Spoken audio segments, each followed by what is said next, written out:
ঈদ মুবারক, ঈদ মুবারক, ঈদ মুবারক। আপনাদের সবাইকে স্বাগত জানাচ্ছি আমি রাসেল। আশা করছি আপনারা সবাই ভালো আছেন, ভালোর দলে আছেন। আজকে এমন একটা সময় আমি আপনাকে স্টুডিওতে আমন্ত্রণ জানাচ্ছি বা স্টুডিও সেশনে আমন্ত্রণ জানাচ্ছি, যখন আপনি হয়তো ট্রাভেল করছেন, হয়তো গ্রাম থেকে শহরে যাচ্ছেন অথবা শহর থেকে গ্রামে, কিন্তু যাচ্ছেন আপনজনের কাছে এবং শুরু করছে একটা ইমেল দিয়ে। তারপরে অতিথিরা একে একে স্টুডিওতে আপনাদের সাথে শেয়ার করবেন তাদের জানা, তাদের সংগ্রহ করা বা তাদের এক্সপেরিয়েন্স করা, রক্তহীন করা সব ঘটনা। চলুন শুরু করা যাক। শুরুতেই একটি ইমেল।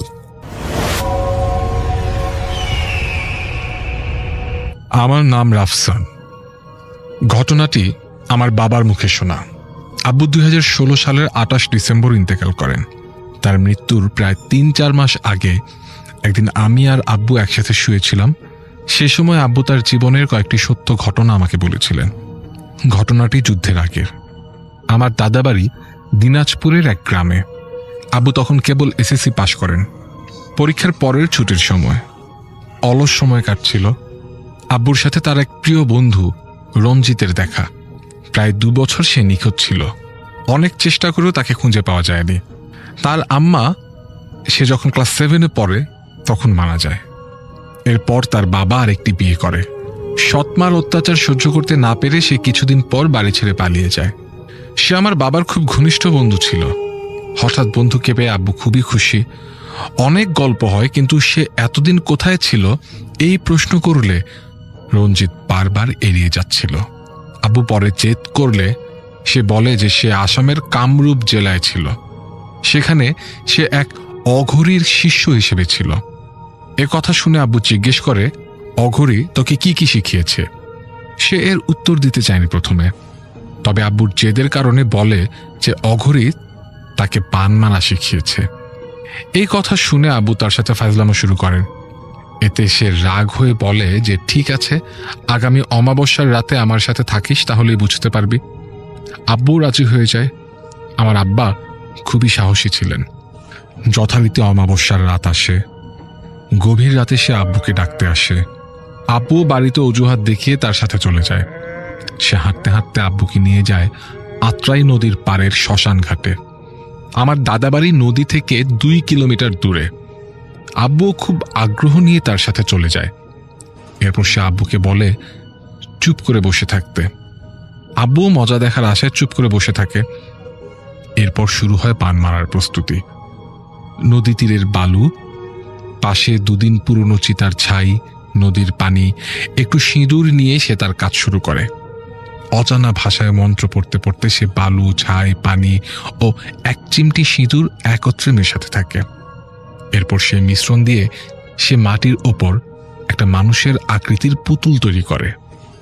তারপর তার পকেট থেকে চিকন ছোট বাঁশের বাতা ও 1 টুকরো মোটা লাল সুতো বের করে এবং মন্ত্র পড়তে পড়তে সেসব দিয়ে একটি ধনুক তৈরি করে।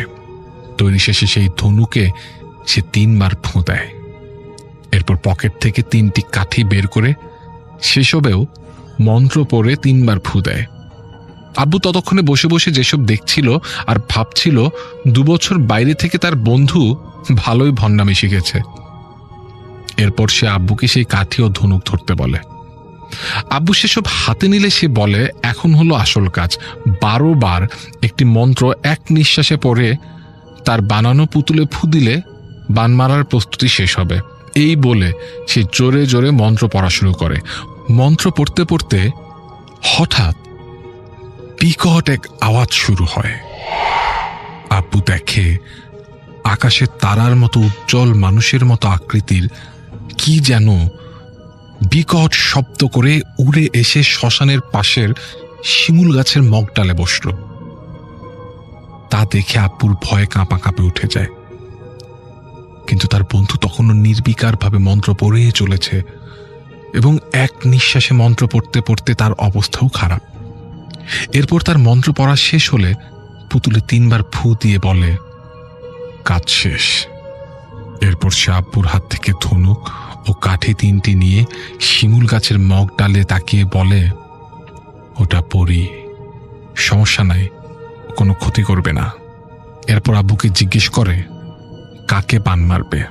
আব্বু প্রথমে অবিশ্বাস করলেও সেই মুহূর্তে তার বন্ধুকে হালকা বিশ্বাস করা শুরু করে।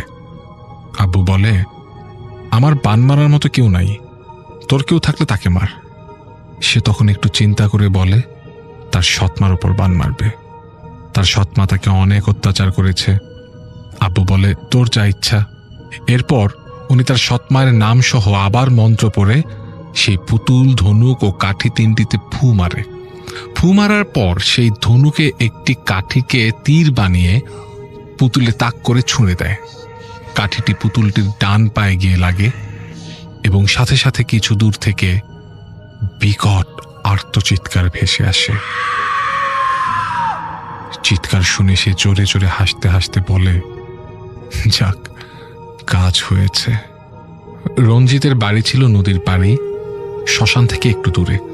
আব্বু সেই চিৎকার ও তার হাসি শুনে ভয় পেয়ে যায়। সাথে সাথে সে তার বন্ধুর বাড়ির দিকে দৌড় দেয়। পিছনে তার বন্ধু আসে।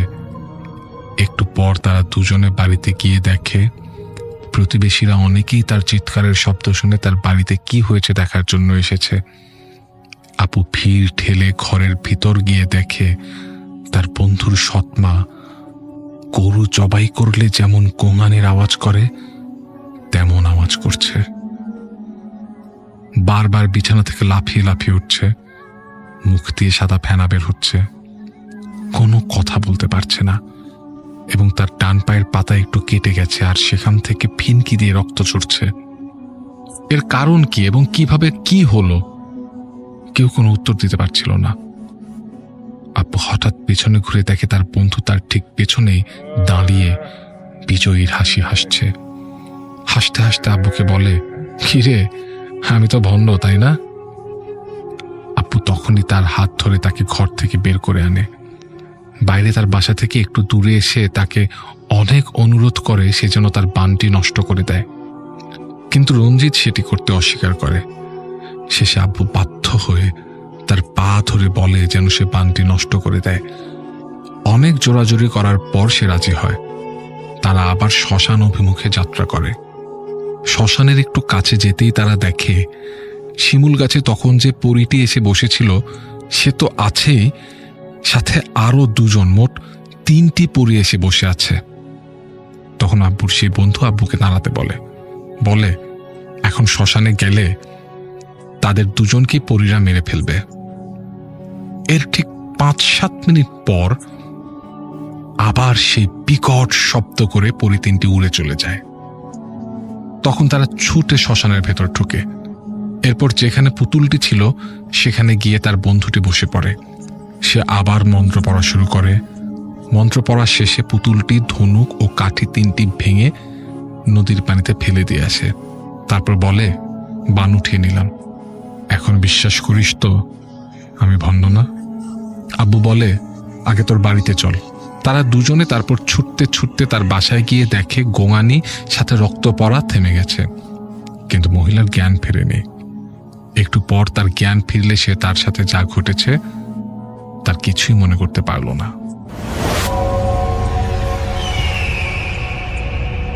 এখন আমরা সরাসরি কথা না বাড়িয়ে যার ঘটনায় যাব তিনি হচ্ছেন আফনান ভাই।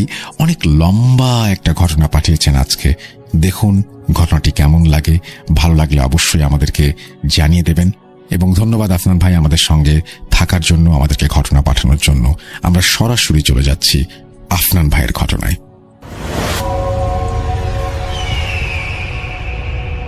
সকল লিসেনারকে জানাচ্ছি শুভেচ্ছা ও ভালোবাসা। আসসালামু আলাইকুম। আশা করি সবাই ভালো আছেন, সুস্থ আছেন। প্রিয় লিসেনার্স, আমি সবসময় চেষ্টা করি যে গ্রাম বাংলার যে চিরাচরিত ভয়ানক ঘটনাগুলো রয়েছে সেগুলোর মধ্যে ব্যতিক্রমধর্মী যেগুলো আমার কাছে মনে হয় সেগুলো আপনাদের সামনে উপস্থাপন করার জন্য। আর এই প্রচেষ্টার ধারাটা আমি সবসময় অব্যাহত রাখার চেষ্টা করেছি এবং সেই প্রচেষ্টার অংশ হিসেবে আজকে একটি ঘটনা আপনাদের সামনে উপস্থাপন করব, যেটি গ্রাম বাংলায়, বিশেষ করে আমাদের বাংলাদেশের প্রেক্ষাপটে বিভিন্ন মানুষের কাছে মুখে মুখে শোনা যায়। আমরা ওলা বিবি বা ওলা বুড়ির ঘটনা অনেক শুনেছি। এবার এই টাইপের একটু ভিন্ন ধর্মী ঘটনা, যেটা আসলে ওলাবুরি না, সেটি অন্য রকমের একটা ব্যাপার। কেউ কেউ হয়তো বা এই রিলেটেড ঘটনা শুনেও থাকতে পারেন, কিন্তু তারপরও বলবো যে এই ঘটনা যেটি আমি এখন বলতে যাচ্ছি সেটি আপনাদের সকলের কাছে ইনশাআল্লাহ ভালো লাগবে। আর গ্রামের ঘটনা তো আমাদের সকলের কাছেই ভালো লাগে, সেটা তো নিঃসন্দেহে বলা যায়।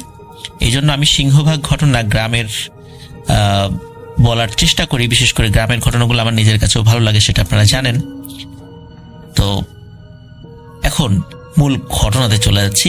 এই ঘটনাটি আমাকে দিয়েছেন সৌমিত্র রয়। তো এই ঘটনাটি সৌমিত্র রয় সংগ্রহ করেছিলেন তার স্কুল জীবনের এক বন্ধুর কাছ থেকে, তার নাম হচ্ছে নাফি।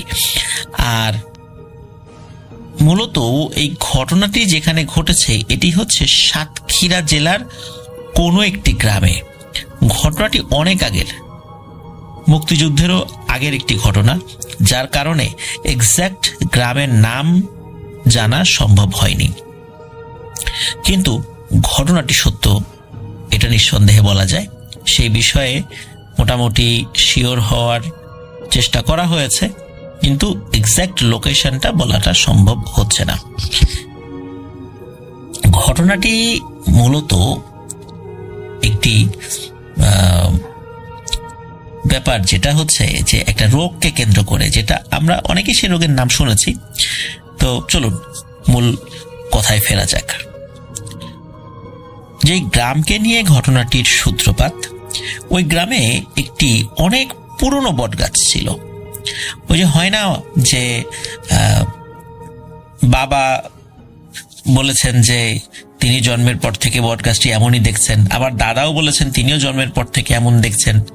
এটা আসলে বয়স কত, মানে তার বাবা মানে দাদার বাবাও তিনিও দেখেছেন যে এই গাছটি এমনই আছে। তো এমন বহু পুরনো একটি বটগাছ ওই গ্রামে ছিল।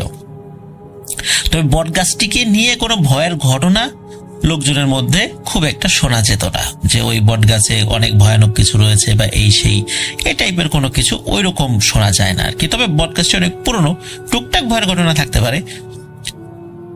একবার কি হলো যে সকালবেলা গ্রামের লোকজন দেখলো যে ওই বটগাছের নিচে একটা পাগল টাইপের লোক বসে আছে।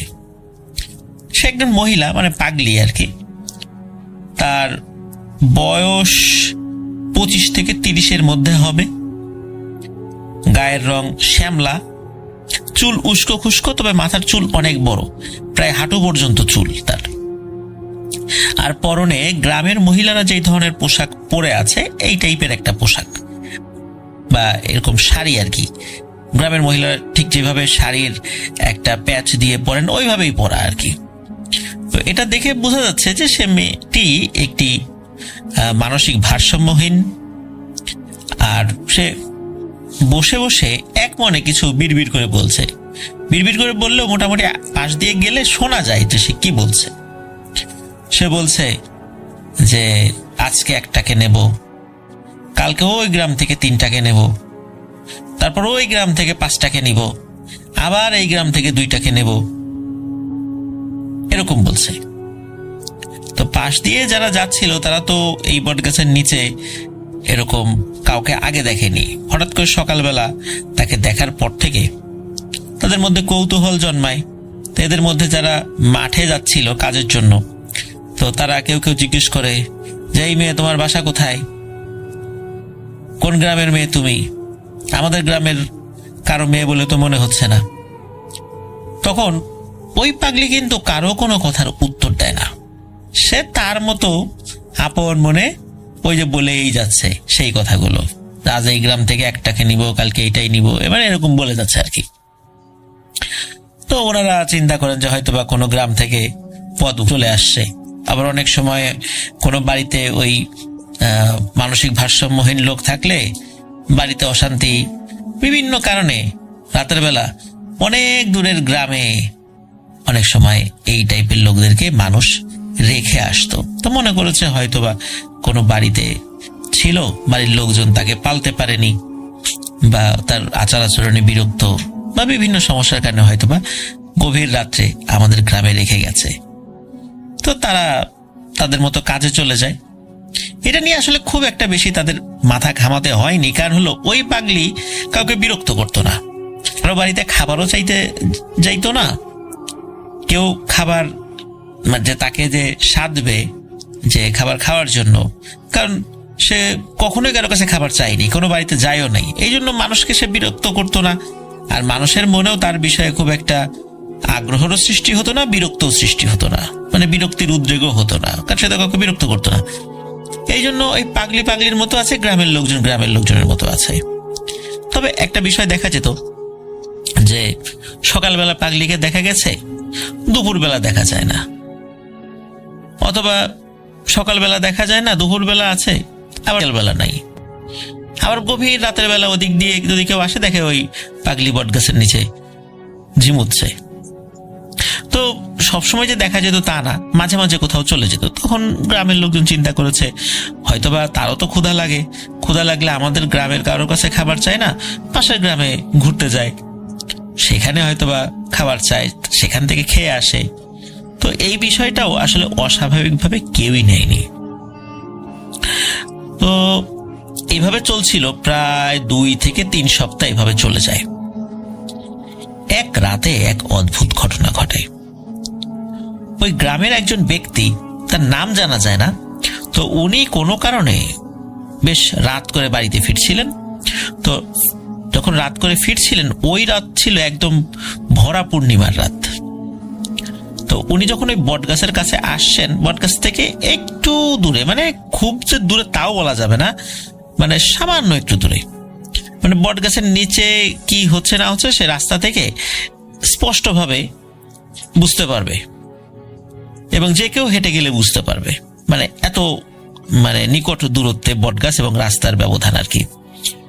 তো বটগাছটা রাস্তা থেকে একটু নিচ দিকে, মানে ঢালুর দিকে, আর রাস্তাটা উঁচু মাটির রাস্তা। তো উনি যাচ্ছেন, তো উনি যাওয়ার সময় দেখেন যে এই পাগলি এখন আর এক মনে কিছু বলছে না, সে তার মতো করে নাকি সুরে কান্নাকাটি করছে, এবং সে দেখতে পাচ্ছে যে ওই পাগলি এবার আর সেই আগের শাড়িটা না, আগের শাড়িটা একটু কালারফুল শাড়ি ছিল বা এক কালারের শাড়ি ছিল, কিন্তু এবার সে সাদা শাড়ি পরে বসে আছে, এবং সে এমন ভাবে বসে আছে যে মানে ওই হাঁটু করে, এবং 2 হাত দিয়ে হাঁটুটা জড়িয়ে ধরে রেখেছে, এবং মাথা দিয়ে, মানে মাথা হাঁটুর উপরে দিয়ে রেখেছে, চুলগুলো সামনের দিকে, এবং সে কান্নাকাটি করছে। পাগলিকে কিন্তু তারা এর আগেও দেখেছে, একদম ভদ্র একজন মানে পাগলি হিসাবেই তাদের কাছে পরিচিত ছিল, এবং তার চেহারা কিন্তু একদম স্বাভাবিক ছিল। স্বাভাবিক বলতে ঠিক 25 থেকে 30 বছর বয়সী মেয়েদের চেহারা যেরকম হয়, কোনো অস্বাভাবিকতা ছিল না। সে দেখতে সে সুন্দরীও ছিল না, কুৎসিত ছিল না, অ্যাজ ইউজুয়াল আর কি। তো উনি চিন্তা করে যাহারে এই মেয়েটা কথা বলে, তো এখন কান্নাকাটি করছে, নিশ্চয়ই খুব ক্ষুধা লেগেছে। এখন তাকে তার মনের মধ্যে আসলে মায়া সৃষ্টি হয়েছে যে মেয়েটা কান্নাকাটি করছে, ক্ষুধা পেয়েছে, আমার বাড়ি তো কাছেই, দেখেও যদি খেতে চায় তাহলে আমি খাবার এনে দেব। এই চিন্তা করে সে ওই পাগলির কাছে গেছে, কাছে গিয়ে জিজ্ঞেস করছে যে এই পাগলি, মানে তার তো নাম জানতো না কেউ, আর কোনো কথার উত্তরও সে দিত না। তখন ওই পাগলি বলেই তাকে ডাকতো। তো জিজ্ঞেস করছে এই পাগলি, কান্দিস কেন? ক্ষুধা লাগছে? ক্ষুধা লাগলে আমাকে বল, আমি খাবার এনে দিই। এরকম বারবার বলছে, কিন্তু সে কোনো উত্তর দেয় না। তো কয়েকবার বলার পরে সে বিরক্ত হয়, ওই লোকটা বিরক্ত হয়ে বলে, আচ্ছা না খেলে নাই, এতবার তোরে বললাম তুই উত্তর দিলি না, আমি গেলাম। তখন ওই পাগলি হঠাৎ করে তার কান্না থামিয়ে দেয়, এবং কান্না তখন থামিয়ে দিয়েছে। ওই লোকটি কিন্তু যাওয়ার জন্য 2 কদম বেরিয়েছে, মানে আগিয়েছে আর কি বাড়ির দিকে। তখন পাগলির কান্নার শব্দ যখন থেমে যায়, তখন ওই লোকটি চিন্তা করে হয়তো পাগলি এখন তাকে কিছু বলবে, এই জন্য তিনি থামেন এবং পাগলির দিকে ঘুরে তাকান। ভরা পূর্ণিমা, গাছের নিচে যদিও পূর্ণিমার আলো কম পড়ছিল, তারপরও স্পষ্ট দেখা যাচ্ছিল। উনি পাগলির দিকে তাকিয়ে যেটা দেখতে পান, এটা দেখার জন্য তিনি মোটেও প্রস্তুত ছিলেন না। প্রচন্ড ভয় পান দেখে। উনি দেখেন যে এই যে কয়েক সপ্তাহ ধরে যে পাগলিকে উনি দেখছেন, যে চেহারায় দেখছেন, এখন আর তার সেই চেহারা নেই। তার সমস্ত শরীর, মুখমণ্ডল, হাত যতটুকু দেখা যাচ্ছে, পায়ের গোড়ালি যতটুকু দেখা যাচ্ছে, বড় বড় ফোড়া হয়েছে। মানে আমরা অনেকে এটাকে গোটা বলি। তো এই জিনিসগুলো হয়েছে এবং তার চোখ দুটো অদ্ভুত রকমের জল করছে। কোনো মানুষের চোখ এভাবে জল করে না। এবং চেহারাটা খুবই ভয়ঙ্কর হয়ে গেছে। মানুষের চেহারার মধ্যে যদি অসংখ্য ফোড়া হয় পুরো মুখমণ্ডল, তাহলে কেমন দেখা যাবে? ঠিক তেমন দেখা যাচ্ছে। এবং এটা দেখার সাথে সাথে ওই লোকটি বলে ওঠে, ওরে বাবার, এ কি দেখলাম রে, আল্লাহ গো বাঁচাও। এই বলে উনি দিয়েছে দৌড়। ওনার বাসাটা খুব বেশি দূরে ছিল না। উনি চিৎকার করতে করতে বাসায় গিয়ে হুমড়ি খেয়ে পড়েন। বাড়ির লোকজন জিজ্ঞেস করে কি হয়েছে, বলে যে এই ঘটনা, আমি তো এই যে ওই পাগলিকে এই অবস্থায় দেখেছি। তো ওনার পাশের যে ঘর বাড়ি ছিল তারা ওনার চিৎকারে চলে এসেছে বাড়ির উঠোনে।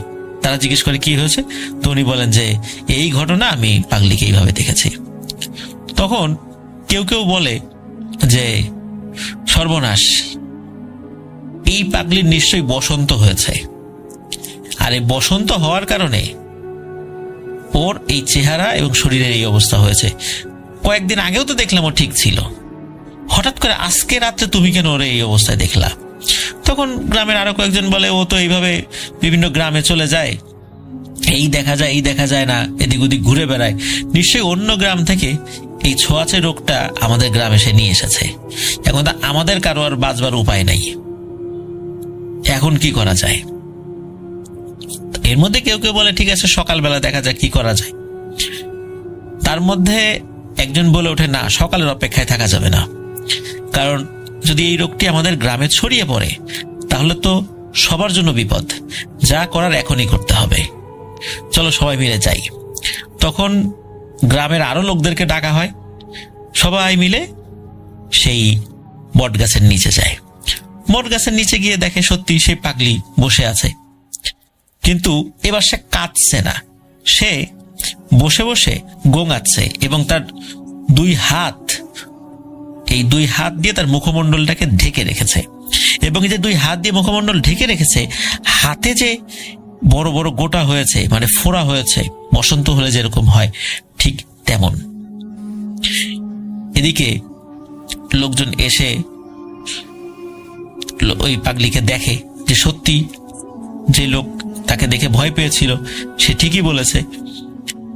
এর মধ্যে একজন ওই পাগলিকে বলে ওঠে, এই পাগলি, তুই এই রোগ বাধাই নিয়ে এখানে আসছিস, এখন না আমাদের সবাইরে মারবি, যা তাড়াতাড়ি ভাগ এখান থেকে, এই গ্রাম থেকে বিদায় হ।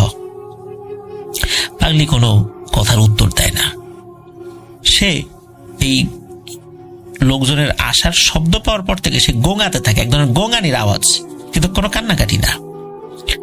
তো এইভাবে লোকজন একজন একজন করে বলছে, কয়েকজন সম্মিলিত ভাবে বলছে, পাগলি তার স্বভাব সুলভ আচরণ, তার আসার পর থেকে সে কারোর সাথে কথা বলে নাই, নিজের মনে বিড়বিড় করে কথা বলেছে, এবার তো বিড়বিড়ও করছে না। তো এর মধ্যে একজনের মেজাজ হয় প্রচন্ড গরম। তার নামটা এক্স্যাক্টলি বলা যায় না, তবে যতটুকু শোনা যায় তার নাম তাজুল, তাইজুল বা এই টাইপের একটা নাম। এক্স্যাক্ট নামটা নিশ্চিত হওয়া সম্ভব হয়নি, তো ধরে নিলাম তার নাম তাইজুল। তো এই তাইজুল যে লোকটা, সে খুব সুঠাম দেহি, উঁচু লম্বা। উনি ছিলেন একজন দিনমজুর, খুব কঠোর পরিশ্রম করতে পারতেন আর খুব সাহসী একজন মানুষ ছিলেন। তো উনি এগিয়ে এসে ওই পাগলিকে কয়েকটা প্রশ্ন করে, এই তুই এখন বল, তুই কোন গ্রাম থেকে আসছিস? এতদিন তো বহু জিজ্ঞেস করছি আমরা, তোর নাম কি, তোর বাড়ি কোথায়, কোন গ্রামের তুই, কোনো কথা বলিস নাই, আজকে বল যে কোত্থেকে আসছিস। তো পাগলির স্বভাব সুলভ আচরণে এবারও সে কোনো কথার উত্তর দেয় না। তখন এই তাইজুলের মেজাজটা হয় প্রচন্ড গরম। একে তো বসন্ত রোগ বাধায় নিয়ে আসছে, আর এটা ছোঁয়াচে রোগ, আর গ্রামে তো এই বসন্ত রোগ একবার হলে তখন পুরো গ্রাম ধরে সাফ হয়ে যাবে, এমন একটা ভয় সকলের মধ্যে ছিল। ওই তাইজুল মেজাজ গরম করে সে কি করেছে, তার পায়ের কাছে থাকা একটা ঢিল, মাটির একটা ঢিল, সেটা হাতে নিয়েছে। হাতে নিয়ে ওই পাগলির দিকে ছুঁড়ে মেরেছে। তবে পাগলির মাথায় বা শরীরের তেমন কোনো জায়গায় না লাগলেও পায়ের গোড়ালিতে গিয়ে আঘাত লেগেছে। আর গোড়ালিতে গিয়ে আঘাত লাগার সাথে সাথে মানে এই যে গোঙাচ্ছিল, মুহূর্তের মধ্যে তার গোঙানি থেমে গেছে এবং থেমে যাওয়ার সাথে সাথে সে লাফ দিয়ে উঠে দাঁড়ায় এবং মুখের উপর থেকে হাত সরিয়ে ফেলে। তখন তার এই চেহারা দেখে উপস্থিত সকলেই প্রচন্ড ভয় পান। কয়েকজন মহিলাও সেখানে আসছিলেন, তারা তো পাগলির ওই চেহারা দেখে ইনস্ট্যান্ট সেন্সলেস হয়ে পড়েছেন। উপস্থিত সকলে ভয় পেয়েছেন। আর ওই অবস্থায় পাগলি উঠে দাঁড়িয়ে শুধু একটা কথাই বলে, আমার গায়ে আঘাত করলি, গ্রামের তো অল্প কয়জনকে নিতে চেয়েছিলাম, এবার সবগুলা ভুগবি, সবগুলা মরবি। এই কথা বলার সাথে সাথে পাগলি ওখান থেকে দৌড় দেয়। উপস্থিত যারা পাগলির দৌড় দেখেছে, অদ্ভুত রকমের দৌড়, কোনো মানুষ এভাবে দৌড়ায় না। সে লাফাচ্ছিলও না, হাঁটছিল না, দৌড়াচ্ছিলও না, মানে এর মধ্যবর্তী এমন একটা উপায় সে ওখান থেকে সরে যাচ্ছিল, কিন্তু সে কিন্তু উড়েও যাচ্ছিল না। মানে তার ওই সরে যাওয়া দেখেই অনেকেই বুঝে ফেলেছিল যে আসলে এটা কি মানুষ না অন্য কিছু। পাগলি কি করে, ওই গ্রাম থেকে বের হয়ে যাওয়ার জন্য যে পথ, সে পথ দিয়ে সে সরে যায়। তো অনেকের কাছে হারিকেন ছিল, তাদের আলো ছিল, কারণ ওইটা তো ভরা পূর্ণিমার রাত ছিল আর কি। তো পাগলি ওই সময় কিন্তু সাদা কাপড় পরা। তো পাগলি কি করে, ওই যে নদীর দিকে চলে যাচ্ছিল, এতটুকু দেখেছে যে সে নদীর দিকে চলে গেল, আস্তে আস্তে মিলিয়ে গেল খুব দ্রুততার সাথে, মানে অদ্ভুত গতিতে সে এগিয়ে চলে যায়। এরপরে সবকিছু স্বাভাবিক। তো যে যতই ভয় পাক, একদম প্যারানর্মাল কোনো ব্যাপার যে এটা কিন্তু আসলে সামনাসামনি ঘটে নাই। সকলে চিন্তা করেছে যে পাগলির তো বসন্ত রোগ হতেই পারে, এটা তো আর অ্যাবনর্মাল কিছু না। এর মধ্যে কেউ কেউ বলেছে যাক আপদ বিদায় হয়েছে নিজে থেকে, আমরা তো আর তাকে হত্যা করিনি, আমরা তো চাইলে তাকে মেরে মাটিতে দাফন করে দিতে পারতাম নিজেরা বাঁচার জন্য, কারণ এটা তো থানা পুলিশ হইতো না, এই পাগলির কোনো আত্মীয় স্বজনের খোঁজ খবর কেউ জানে না, আমরা গোপন রাখলে তো কোনো সমস্যা হইতো না, আমরা তেমন কিছু করি নাই, ও নিজের থেকে চলে গেছে, আপদ বিদায় হয়েছে। এরকম কথা বলতেছে উপস্থিত কিছু কিছু লোকজন। তো যে যার বাড়িতে চলে যায়। তো এর পর থেকেই মূলত সমস্যা। ওই দিন সকালবেলা গ্রামের কারো মধ্যে প্যারানর্মাল কোনো বিষয় বা কোনো রোগের কোনো উপসর্গ দেখা যায়নি। ওই যে তাইজুল, যে লোকটির কথা বলা হলো, তো উনি তো দিনমজুর ছিলেন, সারাদিন পরিশ্রম করার পরে বিকেলবেলা বাসায় এসেছেন। আর সন্ধ্যার পরেই সাধারণত গ্রামের লোকজন, বিশেষ করে ওই গ্রামের লোকজন ঘুমিয়ে পড়তো, আবার ভোরবেলা উঠতো। তো উনি রাতের বেলা খাবার খাওয়ার জন্য যখন ওই হারিকেনের আলোতে একটা ছোট্ট পাত্র থাকে না, আগে হাত ধুই আর কি, যেটাই আমরা তো এখন তো বেসিনে হাত ধুই, কিন্তু গ্রামে গঞ্জে কিন্তু এখনো ওই যে পাত্রে, মাটির পাত্র হোক বা অন্য কিছু হোক, সেটাই হাত ধোয়। তো উনি যখন হাত ধুচ্ছেন, হঠাৎ করে উনি লক্ষ্য করেন ওনার হাতের আঙ্গুলের ফাঁকে ছোট ছোট ফোড়ার মতো দেখা যাচ্ছে। তো উনি প্রথমে ভেবেছেন যে সারাদিন তো কাজ করেছেন হাত দিয়ে, ভারী কাজ, ওই দিন আবার উনি ওই কুঠার চালিয়েছেন, মানে কুড়াল চালিয়েছেন কাঠের উপরে, এই কারণে হয়তো অনেক সময় ফোসকা পড়তে পারে। তো উনি শুরুতে বিষয়টা গুরুত্ব দেন নাই, খাওয়া দাওয়া করে শুয়ে পড়েছেন। সকালবেলা উনি দেখতে পান ওনার হাত এবং পায়ে ছোট ছোট ফোড়ার মতো দেখা যাচ্ছে। তো উনি এটা দেখার সাথে সাথে ওনার পরিবারের সদস্যদেরকে বলেন যে এই দেখো তো আমার হাত পা এগুলা কি। তো ওই তাইজুলের স্ত্রী দেখেই তো বলে যে সর্বনাশ, তোমার তো বসন্ত হয়েছে। এই কথা শোনার পরে তো তাইজুলের মাথায় আকাশ ভেঙে পড়ে। এদিকে তাইজুলের বসন্ত হয়েছে, গ্রামের লোকদের মুখে মুখে এটা রটে যায় অল্প সময়ের মধ্যে, এবং সকলে বুঝে ফেলে যে গ্রামে বসন্ত ছড়িয়ে গেছে, এবং এর প্রথম রোগী হচ্ছে তাইজুল। তখন ওই গ্রামের লোকজনের মাথায় একটা বিষয় স্ট্রাইক করে, সেটা হলো যে আচ্ছা, এত লোক বাদ দিয়ে তাইজুলেরই কেন এটা হলো? কারণ ওই যে ওই পাগলিকে তাইজুল আঘাত করেছিল, এই কারণেই হয়তো তাইজুলের এটা হয়েছে। আসলে কি ওই পাগলিটা মানুষ না অন্য কিছু? এটা কিন্তু তখনও মানুষের মনের মধ্যে ঘুরপাক খাচ্ছে, নিশ্চিত না যে ওই পাগলিটা মানুষ না অন্য কিছু। ওই দিনের মধ্যেই তাইজুলের সমস্ত শরীর এই বসন্তে ভরে যায়, প্রচন্ড চিৎকার চেঁচামেচি, এবং রাতের বেলা তাইজুল মারা যায়। কোনো ধরনের কোনো চিকিৎসার সুযোগও হয়নি। আর ওই সময় বসন্তের এরকম চিকিৎসা ছিল না, যোগাযোগ ব্যবস্থা তো উন্নত ছিল না। তাইজুল মারা যায়। এরপরে গ্রামের বিভিন্ন ঘরে এই বসন্তের লক্ষণ দেখা দেয়, যার হচ্ছে আস্তে আস্তে সমস্ত শরীরে হয়ে যাচ্ছে, সে মারা যাচ্ছে। এই সমস্যা যখন শুরু হয় তখন গ্রামের লোকজন তো প্রচন্ড চিন্তিত হয়ে পড়ে, এবং হওয়াটাই স্বাভাবিক, কারণ তারা জানে এই রোগে যদি এই গ্রাম আক্রান্ত হয়, পুরো গ্রাম কিন্তু একদম সাফ হয়ে যাবে। তখন গ্রামের লোকজন পরামর্শ করে কি করা যায়, এইভাবে তো চলতে দেওয়া যায় না, যেহেতু বিষয়টা সবে মাত্র শুরু, এখনই বিষয়টা থামাতে হবে। এই কারণে তারা কি করে, তাদের পরিচিত, মানে তার নামটা বেশ ভালোই ছিল, বিভিন্ন ঝাড়ফুঁক, কবিরাজি চিকিৎসা, জিন সংক্রান্ত বিষয়ের চিকিৎসা, বেশ নাম করা একজন কবিরাজ ছিল, তাদের 2 গ্রাম পরে। তো সেই 2 গ্রাম পরে তারা সেখানে যায়, এবং যার পরে তাকে বলে যে এই ব্যাপার।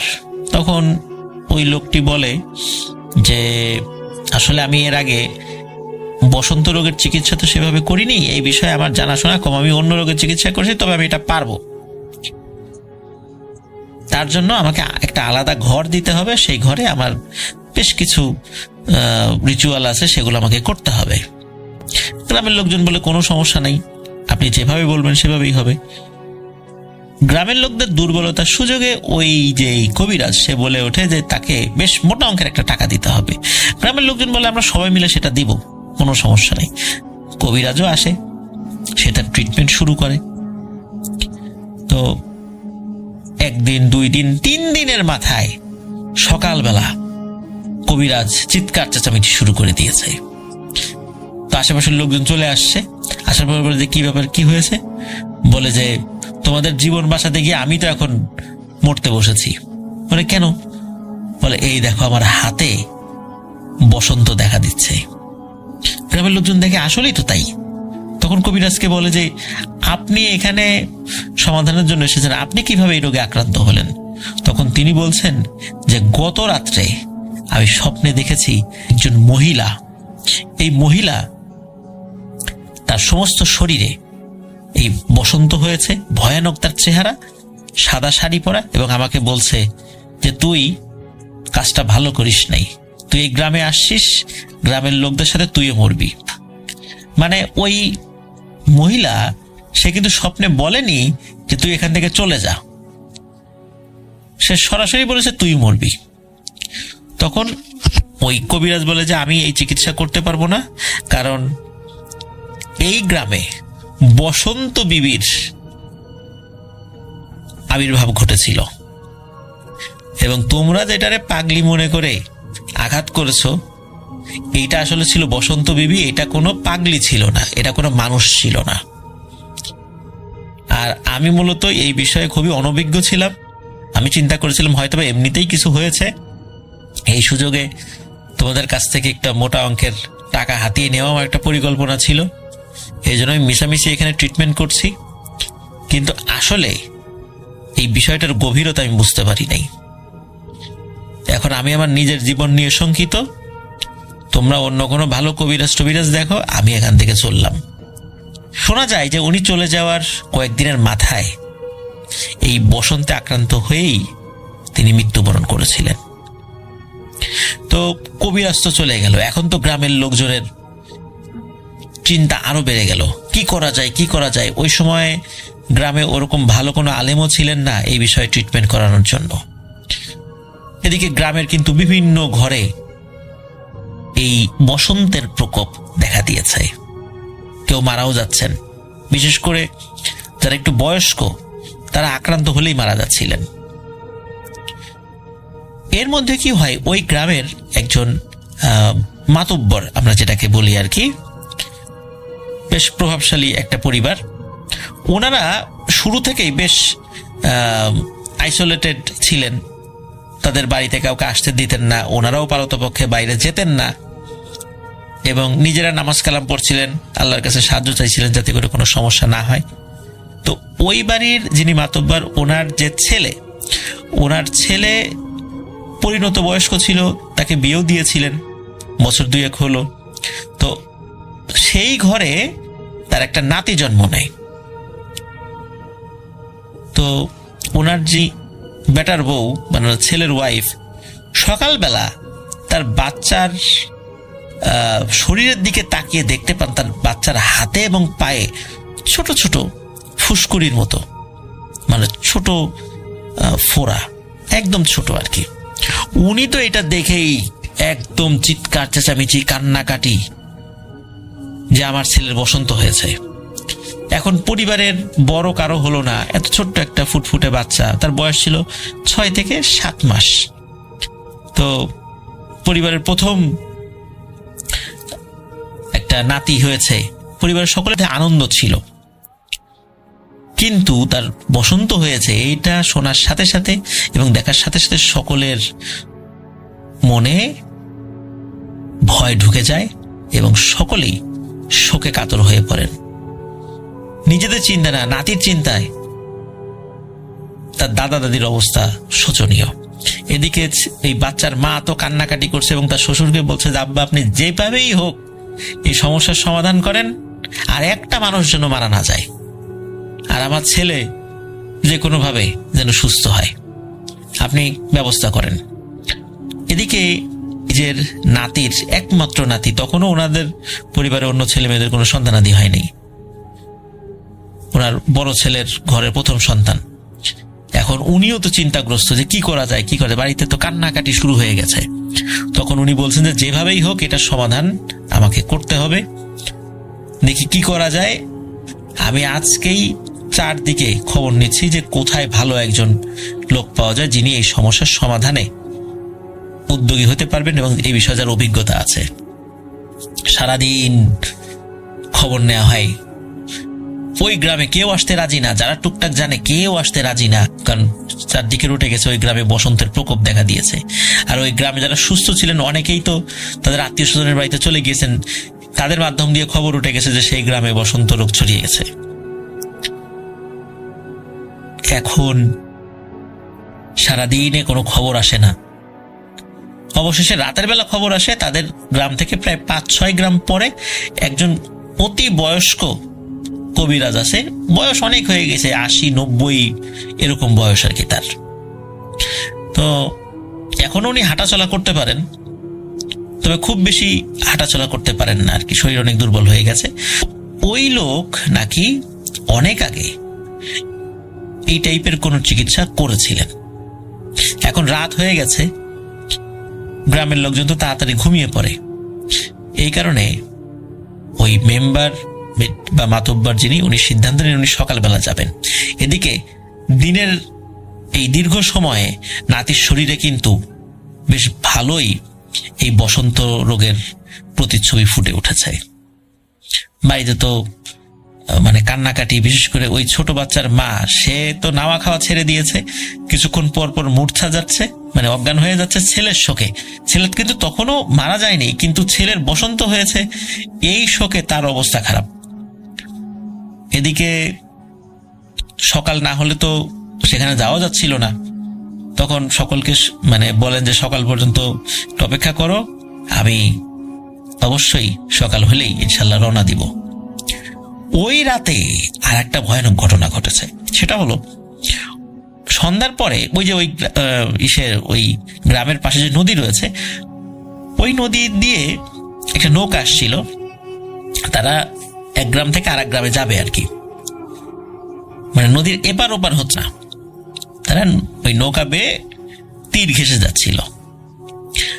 তখন ওই নৌকায় 4 থেকে 5 জন লোক ছিল, মাঝি ছাড়া, হঠাৎ করে তারা দেখতে পায় যে নদীর অপর পাশে, মানে তাদের গ্রামের পাশে না, অপর পাশে বেশ লম্বা একটা নারী অবয়ব, সাদা শাড়ি পরা, শাড়ির আঁচলটা অনেক লম্বা এবং তার চুলগুলো অনেক বড়, প্রায় হাঁটু পর্যন্ত চুল। তখন তারা দেখতে পায়, মানে ওই চাঁদের আলোতে স্পষ্টভাবে দেখতে পাচ্ছিল, ওই নারী অবয়বের সমস্ত শরীরে বড় বড় মানে ফোড়া উঠেছে, মানে এই যে বসন্ত রোগের যেই লক্ষণ আর কি। এবং সেই অবয়বটি তাদেরকে বলছে, সব মরবি, কোনো চেষ্টা করে লাভ নাই, একটাকেও বাঁচতে দিব না, আমার গায়ে আঘাত করেছিস, আমি এর শোধ নিয়েই ছাড়ব। আমি তো অল্প কয়টাকে নিতাম, তোদের সব কয়টাকে নেব। তো এইটা যে দেখেছে তারা, নৌকার মধ্যে তো তাদের মানে প্রাণবায়ু বেরিয়ে যাওয়ার জোগাড়, সবাই জোরে জোরে দোয়া কালাম পড়ছে। ওই নৌকা আগাচ্ছে, অপর পাশে ওই অবয়বটাও আগাচ্ছে।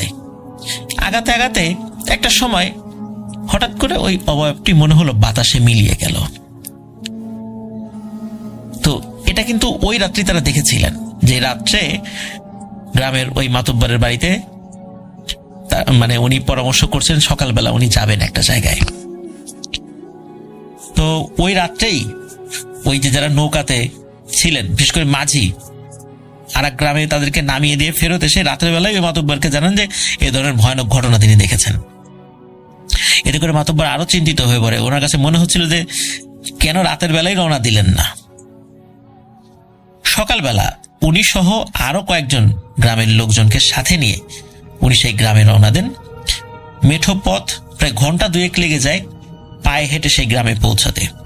তো ওই গ্রামে যাওয়ার পর সেই বয়স্ক যিনি ভদ্রলোক কবিরাজ, সেই বাড়িতে তারা যান। যাওয়ার পরে যখন পরিচয় দেন তিনি অমুক গ্রামের মাতুব্বর, তখন ওই বয়স্ক ভদ্রলোকও তাদেরকে খুবই সমাদর করেন। ওই মাতুব্বরের সাথে যারা এসেছেন, গ্রামের আতিথেয়তা বলতে যেটা বোঝায় সেটা করেন। তখন ওই বয়স্ক ভদ্রলোক যিনি কবিরাজ, তিনি বলেন যে কি হয়েছে সব আমাকে বলেন, খুলে বলেন। তখন এই যে পাগলির আবির্ভাব থেকে শুরু করে নিয়ে গত সন্ধ্যায় বা সন্ধ্যার পরে যে এই যে নৌকার লোকদের সাথে যে একটি ঘটনা ঘটেছে, সবকিছু সবিস্তরে খুলে বলা হয়। এবং বলার পর তখন ওই লোকটি বলেন যে আমি বুঝতে পেরেছি যে ঘটনাটা কি হয়েছে। মূলত ওই পাগলি না, এটি হলো বসন্ত বিবি। এটি বিভিন্ন জায়গায় এই ভাইরাসটা ছড়ায় দেয়। ও মূলত গ্রামে অল্প কিছু লোকদেরকে হত্যা করতে চেয়েছিল ভাইরাসটা ছড়িয়ে দিয়ে, কিন্তু ওর শরীরে আঘাত করার কারণে খুব ক্ষিপ্ত হয়েছে। এই জন্য গ্রামের লোকজন এই বসন্ত বিবির রোষানলে পড়েছে। এখন গ্রামের প্রত্যেকটাকে হত্যা করার পরিকল্পনা সে নিয়েছে। যাই হোক, আপনারা এসেছেন, ইনশাল্লাহ আল্লাহ চাহেন তো ভয় নাই। এই বিষয়ের ট্রিটমেন্ট আমার জানা আছে, আমি যাব। এদিকে ওনার বয়স তো অনেক হয়েছে, এটাও বলেন যে আসলে এখন তো অনেক বয়স, হাঁটা চলা করতে তার অসুবিধা হয়, যার কারণে আগের মতো শরীরের সক্ষমতা তার নেই। কতটুকু তিনি পারবেন তিনি বলতে পারেন না, তবে উনি ওনার সর্বোচ্চটা দিয়ে চেষ্টা করবেন। এদিকে উনি যে এই বসন্ত বিবির ট্রিটমেন্টের জন্য যাবেন, তার বাড়ির লোকজন আবার বাধা দেয় যে এত বয়স হয়ে গেছে, আপনি এই কঠিন কাজটা করতে পারবেন না, কারণ এই কাজটা করতে গেলে আপনার শরীরের উপরও একটা ঝুঁকি নেমে আসবে। সেই ঝুঁকিটা কি ইয়াং বয়সে যেভাবে নিতে পারতেন এখন নিতে পারবেন? এমনও তো হতে পারে যে সমস্যা সমাধানের আগেই আপনার মৃত্যু হতে পারে, তখন কি হবে? আর আপনাকে এই অবস্থা আমরা যেতে দেব না, বাড়ির কোনো সদস্য তাকে যেতে দেবে না। তখন উনি বলেন যে জীবনের একদম শেষ দিকে চলে এসেছেন, এতগুলো মানুষের জীবন কিভাবে বাঁচবে আল্লাহর রহমতে সেই বিদ্যা তার জানা আছে। উনি যদি নিজের জীবনকে তুচ্ছ করে এই কাজটি করেন, তাহলে অনেক মানুষের জীবন বেঁচে যাবে। আল্লাহ যদি তার মৃত্যু লিখে রাখেন তো এইভাবেই হবে, আর না হইলে হবে না। এটা পরিবারের সদস্যদেরকে বোঝান যে সারা জীবন মানুষের উপকার করে এসেছেন, এই শেষ বয়সে এসে উনি উপকার করবেন না, এটা হতে পারে না। উনি আল্লাহর উপর ভরসা করে পরিবারের লোকদেরকে সান্ত্বনা দিয়ে সেই মাতব্বর এবং তার সাথে লোকদের কে নিয়ে বেরিয়ে পড়েন। তো ওনার চলতে খুব কষ্ট হচ্ছিল। 2 ঘন্টার পায়ে হাঁটার রাস্তা প্রায় 6 ঘন্টা লেগেছিল, কারণ উনি বিশ্রাম নিয়ে নিয়ে একটু একটু করে করে আসতেন। তার ওই রাস্তায় গাড়ি ঘোড়াও চলে না, গরুর গাড়িও নাই, মেঠো রাস্তা, চিকন রাস্তা, যার কারণে পায়ে হেঁটেই আসতে হয়েছিল সেই গ্রামে। প্রায় যখন বিকেল বিকেল অবস্থা, তখন এসে তারা পৌঁছান গ্রামে। পৌঁছানোর পরে তখন ওই যে মাতব্বর বাড়ি, সেই বাড়িতে উনি যান, সেখানে আতিথেয়তা গ্রহণ করেন। এবং গ্রহণ করার পর গ্রামের অনেকেই তাকে বলেছিল যে কোনো মূল্যে আপনি সমস্যার সমাধান করেন, আপনাকে অনেক অর্থ করি আমরা দিব, আমাদের সামর্থ্যে যা আছে, প্রয়োজন আমরা ভিটে মাটি বিক্রি করব, আমরা বাঁচতে চাই। বিশেষ করে গ্রামের মাতব্বর, তার তো অঢেল সম্পত্তি ছিল, তিনি অনেক টাকা দিতে চেয়েছিলেন। কিন্তু এই শেষ মুহূর্তে এসে ট্রিটমেন্ট শুরু করার আগে টাকার কথা শুনে ওই মুরব্বীর মাথা গরম হয়ে গেছে। উনি বলেন যে আমি জীবনের ঝুঁকি নিয়ে আসলাম, একটা বারের জন্য কি টাকার কথা বলেছি? আমি উপকার করার জন্য আসছি, আপনারা যেহেতু টাকার কথা বলেছেন আমি ট্রিটমেন্ট করব না। এরপরে ওনারা ভুল বুঝতে পারেন, তার কাছে ক্ষমা চান। অবশেষে উনি ট্রিটমেন্ট শুরু করার প্রক্রিয়া সকলকে জানিয়ে দেন। প্রথম প্রক্রিয়া হিসাবে সকলকে বলেন যে আপনারা এক্ষুনি একটা ফ্রেশ পান পাতা নিয়ে আসেন। এমন একটা পান পাতাটা অনেক বড় হতে হবে, কোনো দাগ থাকা যাবে না সেখানে, এবং অল্প বয়স্ক কচি পান পাতা হতে হবে। আপনারা সবাই নিয়ে আসেন, এর মধ্যে থেকে যেটা সবচাইতে ভালো আমি সেইটা নিব। গ্রামের লোকজন সাথে সাথে যে যার বাড়িতে ফেরত যায়। সেখানে পানের বরজ ছিল, সেখানেও লোকজন যায়। তাদের দৃষ্টিতে নিখুঁত যতগুলো ছিল নিয়ে আসে, বিভিন্ন জন নিয়ে এসছে। তো উনি অল্প সময়ের মধ্যে তাদের মধ্যে থেকে একটা পান পাতা বেছে নেন। পান পাতা বেছে নেওয়ার পর উনি ওই যেই বাচ্চা ছেলেটা, এই যে মাতব্বরের নাতি, তাকে নিয়ে আসতে বলেন। তাকে যখন নিয়ে আসা হয়, তিনি দেখেন যে এই নাতির শরীরে অসংখ্য ইতোমধ্যে কিন্তু এই বসন্তের যে চিহ্নগুলো ফুটে উঠেছে। কিন্তু অদ্ভুত ব্যাপার হলো, এই বাচ্চার শরীরে কিন্তু তেমন কোনো যন্ত্রণা হচ্ছে না, এবং সে বেশ স্বাভাবিক। এটা দেখে ওই যিনি মুরব্বী কবিরাজ এসেছেন তিনি হাসেন এবং আলহামদুলিল্লাহ বলেন। এবং এরপরে উনি ওই পান পাতাটা কি করেন, ওই বাচ্চার শরীরে বিভিন্ন দোয়া পড়ছেন, কোরআনের বিভিন্ন আয়াত তেলাওয়াত করে ওই পান পাতাটা বাচ্চার শরীরে মাথা থেকে পা পর্যন্ত বিভিন্ন জায়গায়, বিশেষ করে যেখানে যেখানে লক্ষণ দেখা দিয়েছিল সেখানে স্পর্শ করান। স্পর্শ করার পর তিনি বলেন যে আর 1 মিনিট আমি আরেকটু কাজ করব, বিশেষ করে ওই যে উপস্থিত সকলকে বলেন, এরপর আমি সোজা নদীর দিকে হাঁটা শুরু করব। আপনারা আমার সাথে আসতে পারেন, কিন্তু কেউ কোনো কথা বলবেন না। আমি নিজে যতক্ষণ না কথা বলবো, আমার সাথে কেউ কথা বলবেন না, আপনারা নিজেরাও নিজেদের সাথে কথা বলবেন না। শুধু দোয়া পড়তে থাকেন, যে যেই দোয়া পারেন বা যে যেই ধর্মের আছেন, অনেকে মুসলিম ছাড়া অন্য ধর্মের আছেন, তারা তাদের যেই তন্ত্রমন্ত্র আছে পড়তে থাকেন। এখন আমরা নদীর দিকে যাব। ঠিক 1 মিনিট উনি আরো কিছু কাজ করেন, করার পরে উনি সোজা হাঁটতে থাকেন নদীর দিকে। আর নদীর দিকে হাঁটতে থাকার ঠিক আগ মুহূর্তে উনি ওই পান পাতাটা ভাঁজ করেন। ভাঁজ করে উনি মুখে পুরে দেন নিজের, এবং চাবাতে থাকেন। চাবাচ্ছেন আর নদীর দিকে হাঁটছেন। নদীটা খুব বেশি দূরে ছিল না। এদিকে সন্ধ্যা ঘনিয়ে আসছে। উনি নদীর কাছে আসেন, আসার পর নদীর পানিতে নেমে পড়েন।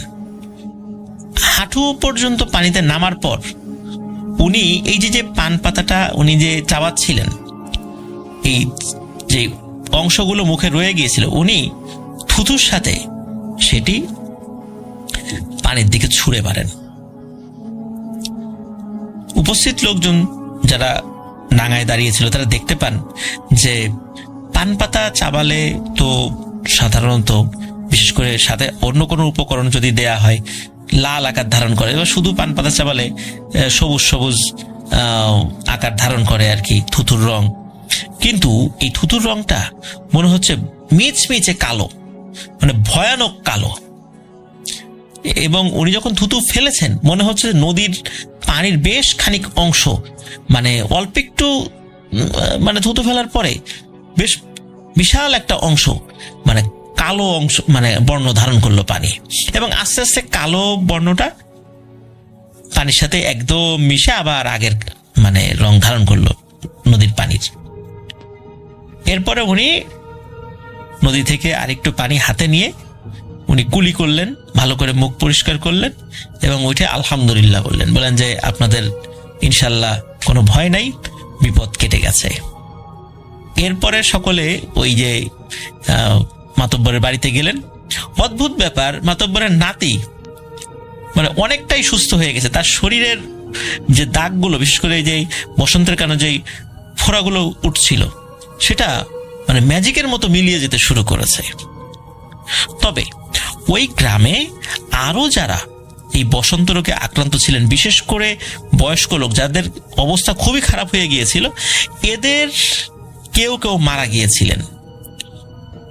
এছাড়া বাকি যারা বসন্ত রোগে আক্রান্ত হয়েছিলেন প্রত্যেকেই আল্লাহর রহমতে কয়েকদিনের মধ্যে সুস্থ হয়ে গেছেন। এবং এরপরে কিন্তু ওই যে বসন্ত বিবিকে ওই গ্রামের আশেপাশে কেউ কোথাও দেখেনি। এভাবেই এই ঘটনাটির সমাপ্তি ঘটে। প্রিয় লিসেনার্স, ওলা বিবির ঘটনা কিন্তু আমরা অনেকে শুনেছি, কিন্তু বসন্ত বিবির ঘটনা আসলে আমার ধারণা যে আমার বলা, আমি তো অনেক ঘটনাই বলেছি, ওলা বিবির ঘটনাও বলেছি, কিন্তু বসন্ত বিবির ঘটনা আমার ধারণা এটাই আমার প্রথম বলা। আশা করছি ঘটনাটি আপনাদের ভালো লেগেছে। অনেক আগের ঘটনা হওয়ার কারণে সাতক্ষীরার এক্স্যাক্ট গ্রামের নামটা বলতে পারিনি। আপনারা যারা ওই এলাকায় আছেন হয়তো বা এই ঘটনাটি সম্পর্কে আপনাদের জানা আছে। আশা করছি ঘটনাটি আপনাদের ভালো লেগেছে। আমরা চলে যাব আমাদের পরবর্তী অতিথির কাছে। আপনার নামটা প্লিজ একটু বলবেন, আপনি কোথা থেকে এসেছেন সেটা বলবেন, তারপরে আপনার ঘটনায় যাব।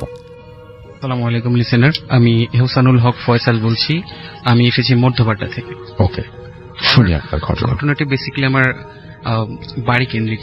আমার ঘটনাটা শুরু হয় 2013 সালে। জি। তো 2013 সালে আপনার 1 ফেব্রুয়ারির পরে আমার মামার বিয়ে থাকে। তো বিয়েতে আমরা সবাই পার্টিসিপেট করি। তো বিয়ে থেকে আসার পরে পরের দিন আমার বাবার একটা কাজ থাকে ঢাকাতে 1 বৈশাখের পরে। তো তিনি আসেন, তো প্রতিমধ্যে তার আমরা কোনো ড্রেস পাচ্ছিলাম না। তো আমরা সবাই কনফিউজ থাকি তাকে নিয়ে। তো সবাই ধারণা করি হয়তো তিনি ব্যবসায়ী মানুষ, হয়তো তিনি কোনো সন্ত্রাসের দ্বারা আক্রান্ত হতে পারেন, বা ট্রেন বা বাসে মলম পার্টি বা অন্য যে কোনো সমস্যা হতে পারে। তো এটার পরে যেটা হয়, তো বাবার কোনো খোঁজ পাওয়া যাচ্ছিল না কোনোভাবেই। তো আমরা, আমার এক চাচা আছেন যিনি আলেম, তো তিনি আমাকে বলেন যে তুমি একটা কাজ করতে পারো, যেটা আমার চেনা একজন হুজুর আছে, তিনি হারিয়ে যাওয়া মানুষের খোঁজ দিতে পারেন। আচ্ছা। তো তার কথা মতো তার সাথে যাওয়া হয়, যেহেতু বাড়ির আর সবার পরিস্থিতি খারাপ ছিল, যেহেতু বাবা মিসিং ছিল। তো আমি তার সাথে যাই, তখন আমি ইন্টারমিডিয়েটে পড়ি, আমি ছোট ছিলাম যেন আমি অত কিছু বুঝিনি। তো তার সাথে যাই, যাওয়ার পরে আমার ধারণাটা একটু পাল্টে যায়। তিনি আসলে যেমন আমরা ধারণা করি আলেম বা হুজুর তেমন না, স্বাভাবিক একটা মানুষ। তো আমাদের ডাক পড়ে সবার শেষে। তো সেখানে যাওয়ার পরে বাবার একটা ছবি দেখতে চায়, তারপরে আমার দাদার নাম জিজ্ঞাসা করে। তো জিজ্ঞাসা করার পরে সবকিছু পরে তিনি বলেন যে তোমার বাবা বেঁচে আছে এবং আশেপাশেই আছে, তার এখন অচেতন অবস্থায় আছে, তিনি মানে যদি জ্ঞান ফিরে পান তারপরে তোমাদের সঙ্গে যোগাযোগ করবে। আচ্ছা। তো এরপরে তিনি একটা কাগজ বের করেন। তো কাগজে তিনি লাল কালিতে কিছু লেখেন আরবিতে, লিখে বলেন যে এটা নিয়ে যাবে, নিয়ে যেয়ে তোমাদের বাসায় যে ঘরে মানুষ খুব কম যায় এবং যে ঘরে একটু আলো কম আসে সেই ঘরে এটা রেখে দেবে, এবং তোমার বাবাকে পাওয়ার পরপরই এটা হয় নদীতে নয় মাটিতে পুঁতে ফেলবে। তো তার কথা মতো চলে আসে, এবং আসার সময় তিনি বলেন যে 1 কেজি লবণ গরিব মানুষের মধ্যে বিলিয়ে দিও। তিনি কোনো টাকা পয়সা নেন না, তো তার কথা মতোই কাজ হয়। এখন আনফরচুনেটলি হোক আর ফরচুনেটলি হোক, ঠিক আমরা তার কয়েকদিনের মধ্যেই বাবা ট্রেস পাই, এবং ঠিক তার কথা মতো বাবা অজ্ঞান থাকেন, তাকে মলম পার্টি ধরে। তো বাবা প্রচন্ড অসুস্থ ছিলেন, আমরা বাবাকে পরপর প্রচন্ড খুশি হয়, আর কোনো কিছু মনে থাকে না। তো এভাবে যাচ্ছিল, বাবা অসুস্থ, বাবাকে প্রচুর ক্লোরোফর্ম শোকানো হয়, তার সুস্থ হতে অনেক সময় লাগে। তো এরকম করতে করতে তখন প্রচন্ড গরম তার কয়েক মাস পরে। তো একদিন নোটিস করি যে আমার বাবা মা সবাই ভয় পাচ্ছে, তো হুজুরকে আনবেন। তো বলা হলো কেন হুজুরকে আনবেন? তো আমার তখন ইন্টারমিডিয়েট পরীক্ষার সামনে, আমাকে কেউ আসলে ওইভাবে বলছে না যে আমি ভয় পাবো আমার পড়াশোনার ক্ষতি হবে।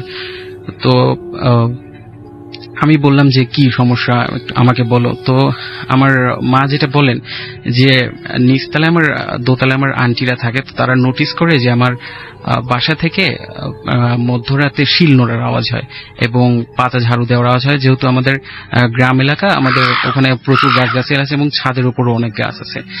তো আমরা তাদের বলি হ্যাঁ অনেক সময় আমরা এরকম করি, আসলে আমরা জানি যে কি হচ্ছে, আসলে তারা ভয় পাবে জন্য আসলে সেভাবে বলা হয়নি। তো এরকম করে ঠিক করা হয় যে আমি হুজুরের কাছে যাব, যেহেতু বাবা তখনও খুব অসুস্থ ছিল, বাড়িতে আর কেউ তেমন ছিল না। তো আমি পাশে মাদ্রাসার একজন বড় হুজুরের কাছে যাই। তো তিনি সবকিছু শোনার পরে বলেন যে দেখো, তোমাকে যে কাগজটা দেওয়া হয়েছিল তুমি কি সেটা ফেলেছো? আমি তো বলি না, আমার তো এখনো খেয়াল নেই যে সেটা আমি ফেলেছি, যেহেতু বাবাকে পাওয়ার পরে আসলে সেই ধরনের কোনো কনসেন্ট্রেট ছিল না, সব কনসেন্ট্রেট ছিল বাবাকে নিয়ে।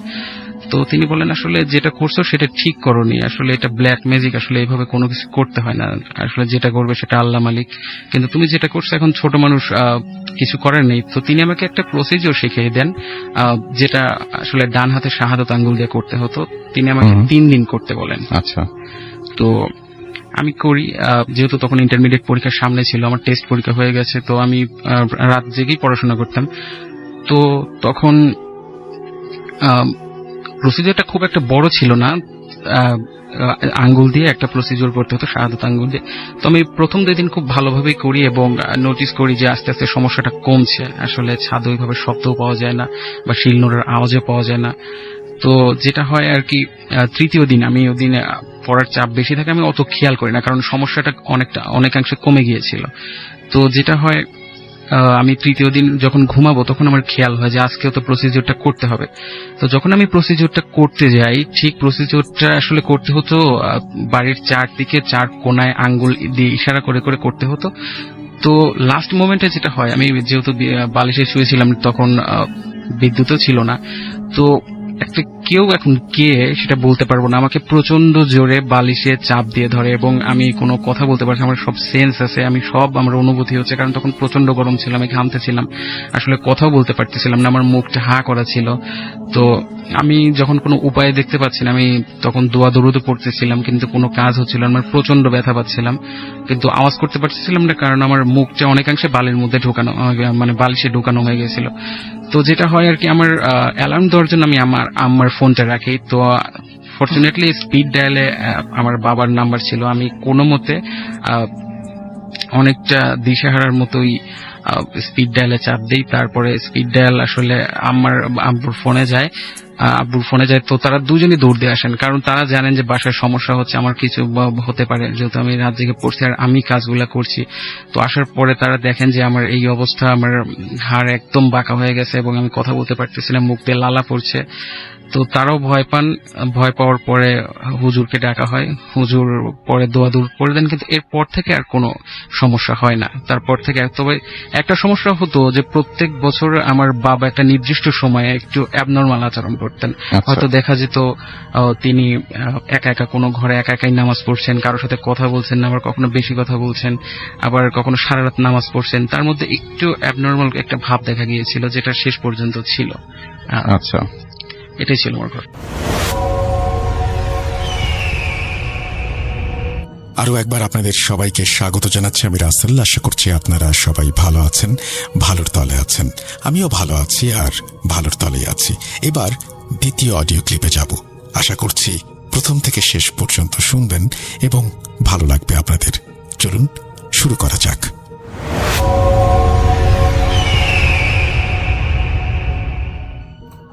হ্যালো রাসেল ভাই, আসসালামু আলাইকুম। আশা করি ভালো আছেন আর ভালোর দলে আছেন। আমার নাম হচ্ছে রিপন, আমি আদিতমারি লালমিয়ার থেকে আপনাকে বলতেছি। রাসেল ভাই, আমি আপনার অনেক বড় একজন ফ্যান, আমি আপনার সবগুলো ঘটনা শুনে থাকি। তো বরাবরের মতো আজকে ভাবলাম আপনাকে একটা ঘটনা পাঠাই, যদি ঘটনাটা ভালো লাগে তাহলে শেয়ার করবেন। রাসেল ভাই, আজকে যে ঘটনাটা আমি আপনাকে রেকর্ড করে পাঠাচ্ছি, এই ঘটনাটা আমি শুনেছিলাম তুহিনের কাছ থেকে। এটা একটা ছন্দ নাম, অ্যাকচুয়ালি তার ঠিকানা বলতে তিনি নিষেধ করেছেন। তো তার বাসা হচ্ছে রংপুরের পীরগঞ্জ এলাকায়।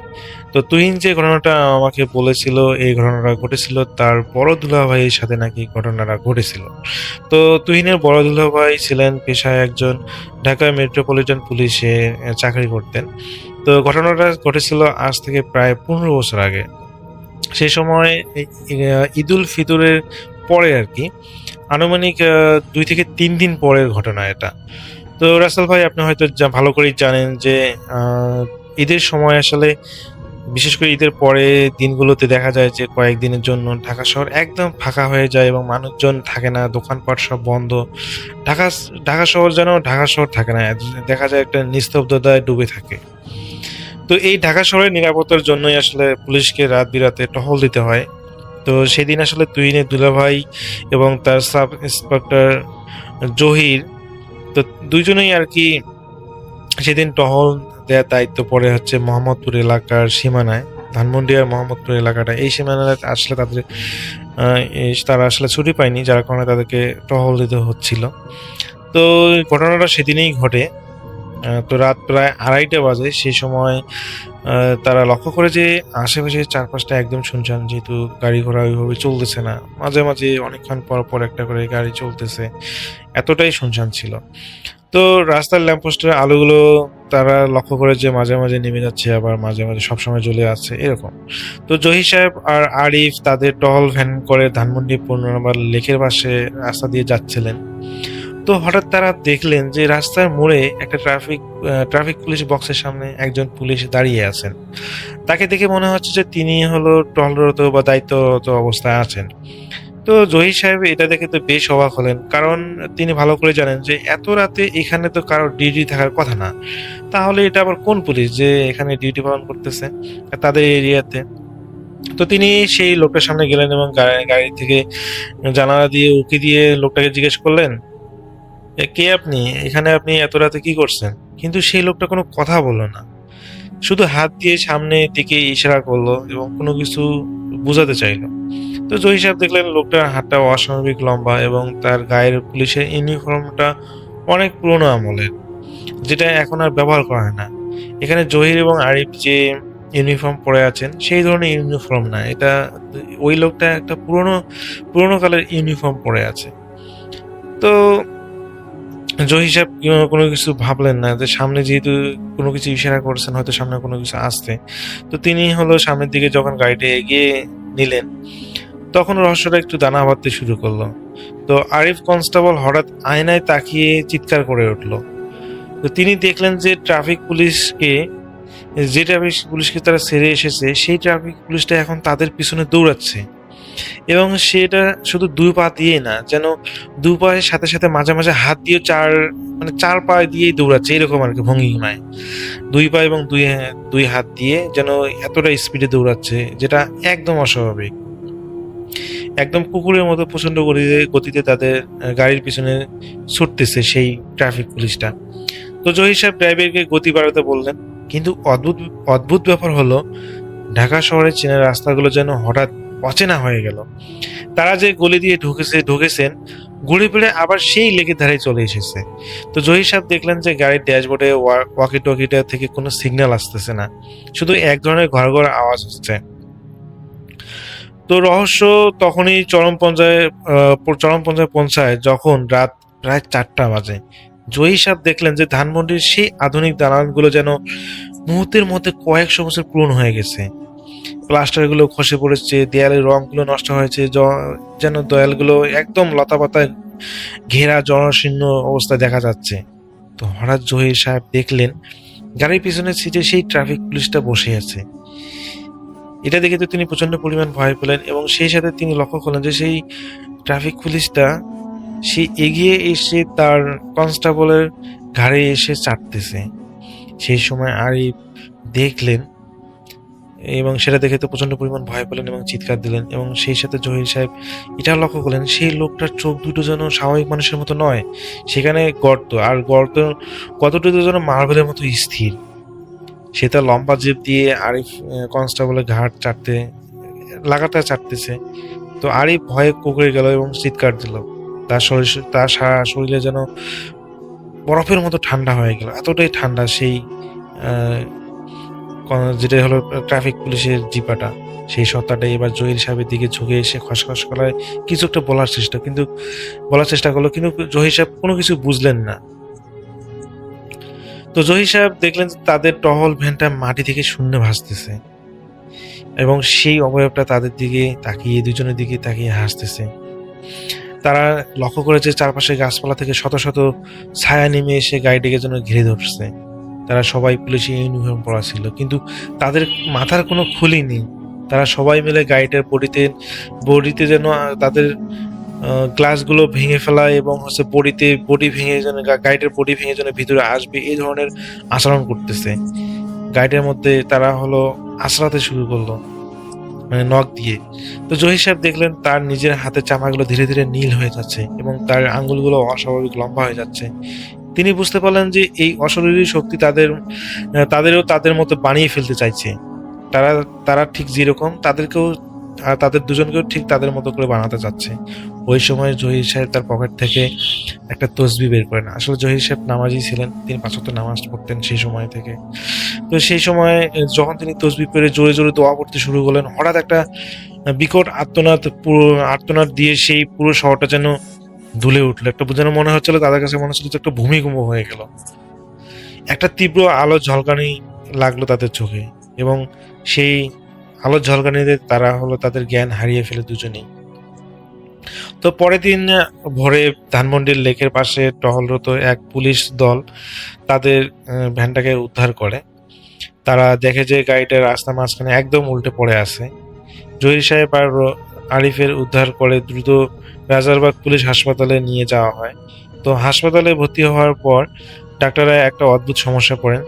তো জহির সাহেবের শরীরে কোনো আঘাতের চিহ্ন নেই, কিন্তু তার রক্তচাপ অস্বাভাবিকভাবে কমে গেছে এবং তার গায়ের চামড়া বরফের মতো ঠান্ডা। অথচ এরকম সুস্থ মানুষের কখনোই শরীরে এত ঠান্ডা হওয়ার কথা না। তো সবচেয়ে রহস্যের বিষয় হলো, জহির সাহেব জ্ঞান ফেরার পর কাউকে চিনতে পারতেছিলেন না।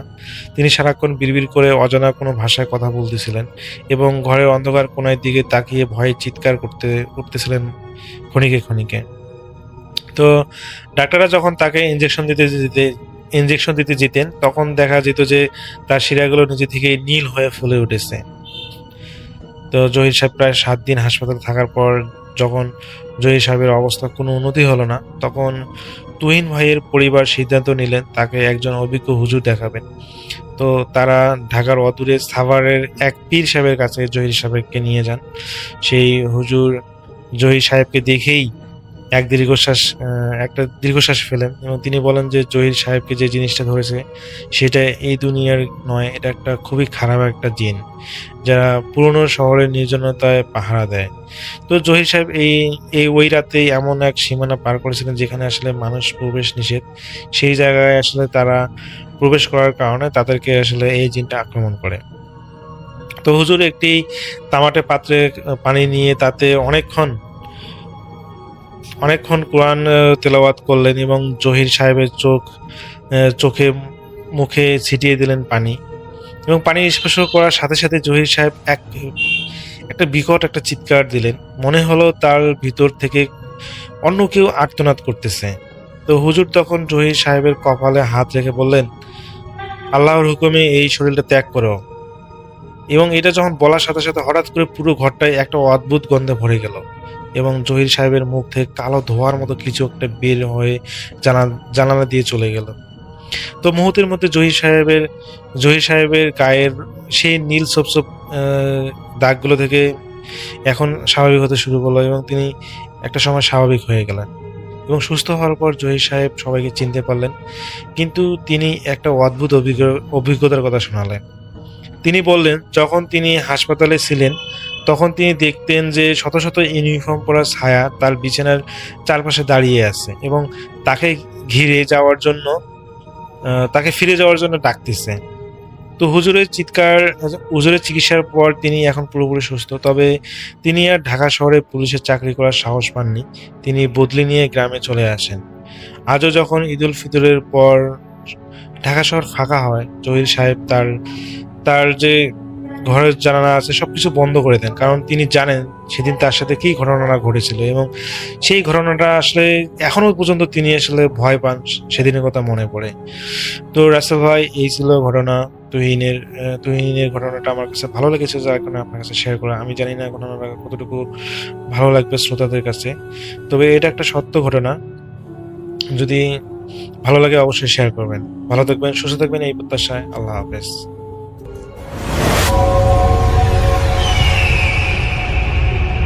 আফরান ভাই সেকেন্ড ঘটনার জন্য অনেকে অপেক্ষা করছেন। এখন যে ঘটনাটি প্লে করব সেটি হচ্ছে আফনান ভাইয়ের সাথে, মানে আফরান ভাইয়ের শেয়ার করা একটি ঘটনা।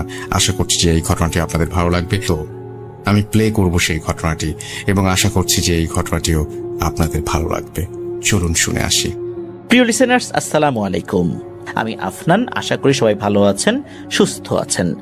এবারের ঘটনাটি আমরা যার কাছ থেকে পেয়েছি তার নাম মোহাম্মদ রবিউল ইসলাম। ওনার বাড়ি গাজীপুর জেলার কাপাসিয়া উপজেলার বারিশাব ইউনিয়নে। উনি যে ঘটনাটি শেয়ার করেছেন সেটা ওনাদের গ্রামের প্রতিবেশী বড় ভাই মোহাম্মদ শরীফ হোসেন ভাইয়ের বাবার সঙ্গে ঘটে যাওয়া একটি বাস্তব এবং ভয়ঙ্কর অভিজ্ঞতা। শরীফ ভাইয়ের বাবার নাম আব্দুল মান্নান বাউল। ওনাদের বংশের নাম বাউল হলেও ওনারা কিন্তু কয়েক পুরুষ ধরে বাউল সংস্কৃতির সঙ্গে যুক্ত নন। এলাকা সবার কাছে খুবই পরিচিত, সম্মানিত, ধর্মপরায়ণ একজন মানুষ এই আব্দুল মান্নান। তিনি একজন ধর্মপ্রাণ ব্যক্তি, 5 ওয়াক্ত সালাত তো আদায় করেনি, তাবলিগ জামাতের কাজের সঙ্গেও দীর্ঘদিন ধরে উনি যুক্ত রয়েছেন। ঘটনাটি ঘটেছিল 2019 সালে গাজীপুর জেলার কাপাসিয়া উপজেলার 4 নং বারিশাব ইউনিয়নের বারিশাব বাজারের ব্রহ্মপুত্র নদীর তীরে চর দুর্লভ খা গ্রামে অবস্থিত তাবলিগ জামাতের পুরনো মার্কাজ মসজিদে। যে পুরনো মসজিদটি এখন আর নেই, ভেঙে পুনর্নির্মাণ করা হয়েছে। ঘটনাটি শুরু করার পূর্বে মসজিদের কিছুটা বিবরণ দেওয়া প্রয়োজন, যেহেতু মসজিদের পাশের হাই স্কুলে এই রবিউল ইসলাম ভাই 5 বছর লেখাপড়া করেছেন। এই মসজিদে প্রায় নামাজ পড়ার সৌভাগ্য ওনার হয়েছে, আলহামদুলিল্লাহ। মসজিদটি বেশ পুরনো এবং বড় ছিল। মসজিদের পূর্ব পাশে 4টি দরজা ছিল এবং দক্ষিণ পাশে 1টি দরজা ছিল। যতটুকু রবিউল ইসলাম ভাইয়ের মনে পড়ে মোট 5টি দরজা ছিল আর কি। তো বারান্দাটি ছিল অনেক বড়, সেখানে প্রায় 6 কাতার লোক নামাজ পড়ত। মসজিদের দক্ষিণ পাশে 4টি টিউবওয়েল ছিল অজু করার জন্য। মসজিদের পূর্ব পাশে অর্থাৎ সামনে ছিল মেইন রোড, তার অপর পাশেই হাই স্কুল এবং বাজার। বাজারের পরই ব্রহ্মপুত্র নদী, আর পশ্চিম পাশে ছিল কৃষকদের কলা বাগান। তো এখন ঘটনায় আসি। এই মসজিদেই আব্দুল মান্নান চাচা অনেক আগে থেকেই মসজিদের খাদেম হিসেবে দায়িত্ব পালন করতেন। তিনি মসজিদের কোনো কাজ করতে পারলে অনেক খুশি হতেন। সাধারণত দিনভর মসজিদের দায়িত্ব পালনের জন্য তিনি মাঝে মাঝে এতটা ক্লান্ত হয়ে পড়তেন, রাতের বেলার বাসায় যেতেন না, মসজিদেই থাকতেন। উনি কিন্তু টাকার জন্য মসজিদে থাকতেনও না, কোনো কাজও করতেন না। ওনার মন চাইতো, ভালো লাগতো, আল্লাহ সন্তুষ্টির জন্য করতেন। এটাই ছিল ওনার মূলত মসজিদের জন্য কাজ করার কারণ। তো উনি ছোটখাটো একটা বিছানা রাখতেন আর কি ঘুমানোর জন্য। তো মসজিদে তার সঙ্গে আরো 2-1 খাদেম থাকলেও রাত নামলেই সবাই চলে যেত। শুধু এই মান্নান চাচাই মাঝে মাঝে একাই থেকে যেতেন মসজিদে। এখন থেকে 5-6 বছর আগের কথা, যেহেতু ঘটনাটা 2019 সালের। তো এক রাতে চাচা প্রতিদিনের মতো মসজিদে কাজ শেষ করে ঘুমিয়ে পড়েছেন। রাত গভীর হতেই কোনো কিছু শব্দে হঠাৎ ওনার ঘুম ভেঙে যায়। তখন তিনি অনুভব করলেন তিনি মসজিদের ভেতরে তো আছেন, কিন্তু তিনি ছাড়াও আরো কেউ আছে, এমন বিষয়টা অনুভব করেন। চোখ মেলে দেখলেন আলোর মৃদু মৃদু কিছু ছটা আর কয়েকজন সাদা পোশাক পরিহিত মানুষের মতো অবয়ব নামাজে দাঁড়িয়ে আছে। তিনি কিছুটা ভয় পেয়েছিলেন, কিন্তু তিনি বুঝতে পেরেছিলেন যে মানুষ ব্যতীত আল্লাহর ঘরে আরো তার সৃষ্টিরাও কিন্তু ইবাদত করার জন্য আসে, আর তারা হচ্ছে জিন। মসজিদের মতো পবিত্র স্থানে জিনেরা ইবাদত করবে, এটা তো স্বাভাবিক। এই বিশ্বাস তার আগে থেকেই ছিল। উনি কিছুটা ভয় পেলেও কোনো ধরনের ডিস্টার্ব না করে চোখ বুজে আবার ঘুমিয়ে পড়েন। উনি জানতেন জিনদেরকে ডিস্টার্ব না করলে তারাও তাকে ডিস্টার্ব করবে না অথবা ক্ষতি করার চেষ্টা করবে না। এই যে দৃশ্যটা উনি দেখেছেন, এরকম দৃশ্য কিন্তু উনি প্রায়ই দেখা শুরু করলেন। প্রথম দিকে কিছুটা ভয় পেলেও আস্তে আস্তে উনি এটাতে অভ্যস্ত হয়ে গিয়েছিলেন। উনি এমন কোনো কাজ করতেন না যাতে করে জিনেদের নামাজে অসুবিধা হয়, জিনেদের বিরক্তির সৃষ্টি হয়। উনি সবসময় মসজিদের এক পাশে বিছানা পেতে শুয়ে থাকতেন। এক পাশে বিছানা পেতে শুয়ে থাকার কারণ হচ্ছে জিনেরা যখন জামাতে নামাজ আদায় করবে তাদের জামাতের মাঝখানে যেন ওনার এই বিছানা যেন না পড়ে, এই জন্য মসজিদের একদম কিনারে দরজার কাছাকাছি জায়গায় উনি বিছানা পেতে ঘুমাতেন। জিনেদের কথাবার্তা উনি শুনতেন, সব কথা বুঝতে পারতেন না, উনি ওনার মতো করে ঘুমায় যেতেন আর কি। উনি এই বিষয়গুলো আর চিন্তা ভাবনা করতেন না, আর জিনেরাও কখনো মান্নান চাচাকে বিরক্ত করত না। তবে এক রাত্রে ঘটলো এক অদ্ভুত ঘটনা, যেটা ছিল অন্যান্য রাত থেকে পুরোটাই ভিন্ন, এক ভয়ঙ্কর অভিজ্ঞতা, যার ছায়া তার জীবনে চিরস্থায়ীভাবে পড়ে যায়। এখনো সেই কথা মনে পড়লে উনি শিউরে ওঠেন ভয়ে। সময়টা ছিল শীতকাল।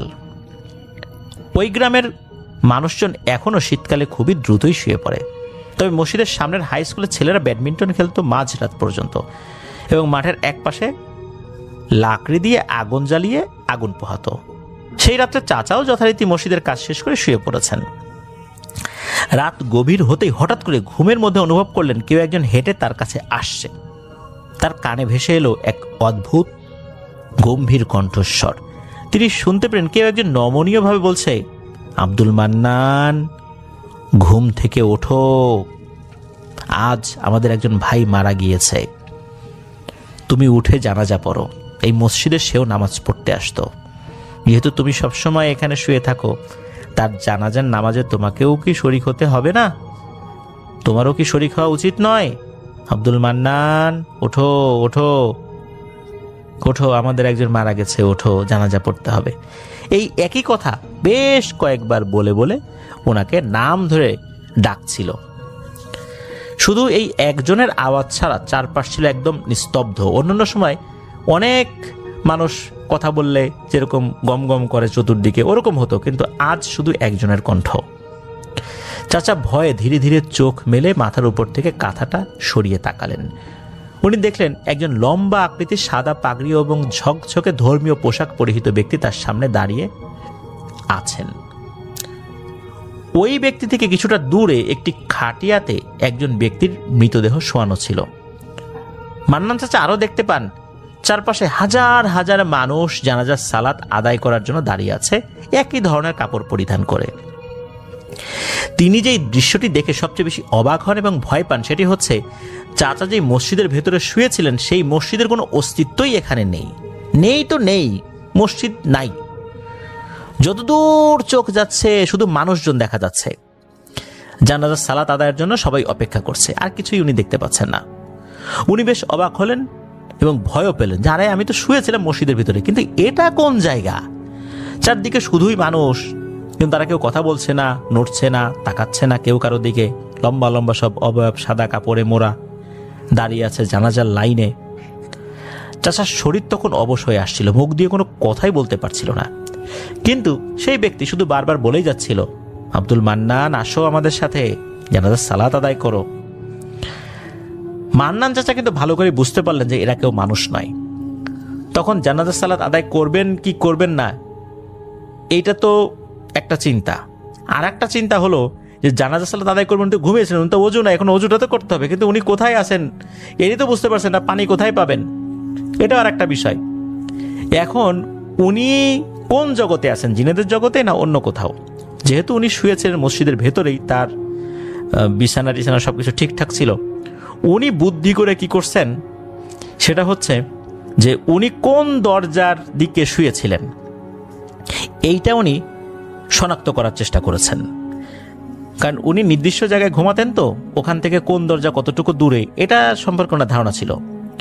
ওই মসজিদে 5টির মতো দরজা ছিল, তো উনি চিন্তা করেছেন যে আমি যেখানে শুয়ে আছি এখান থেকে দরজাটা কোন দিকে হতে পারে। এই চিন্তা করে উনি ওনার অনুমান নির্ভর একটা দিকে উনি দৌড় দিয়েছেন। অবাক করা বিষয় হলো যে উনি যখন দৌড় দিয়েছেন ওখানে আরো কিছু অবয়ব দাঁড়ানো থাকলেও তাদের সাথে কোনো ধাক্কা লাগলো না।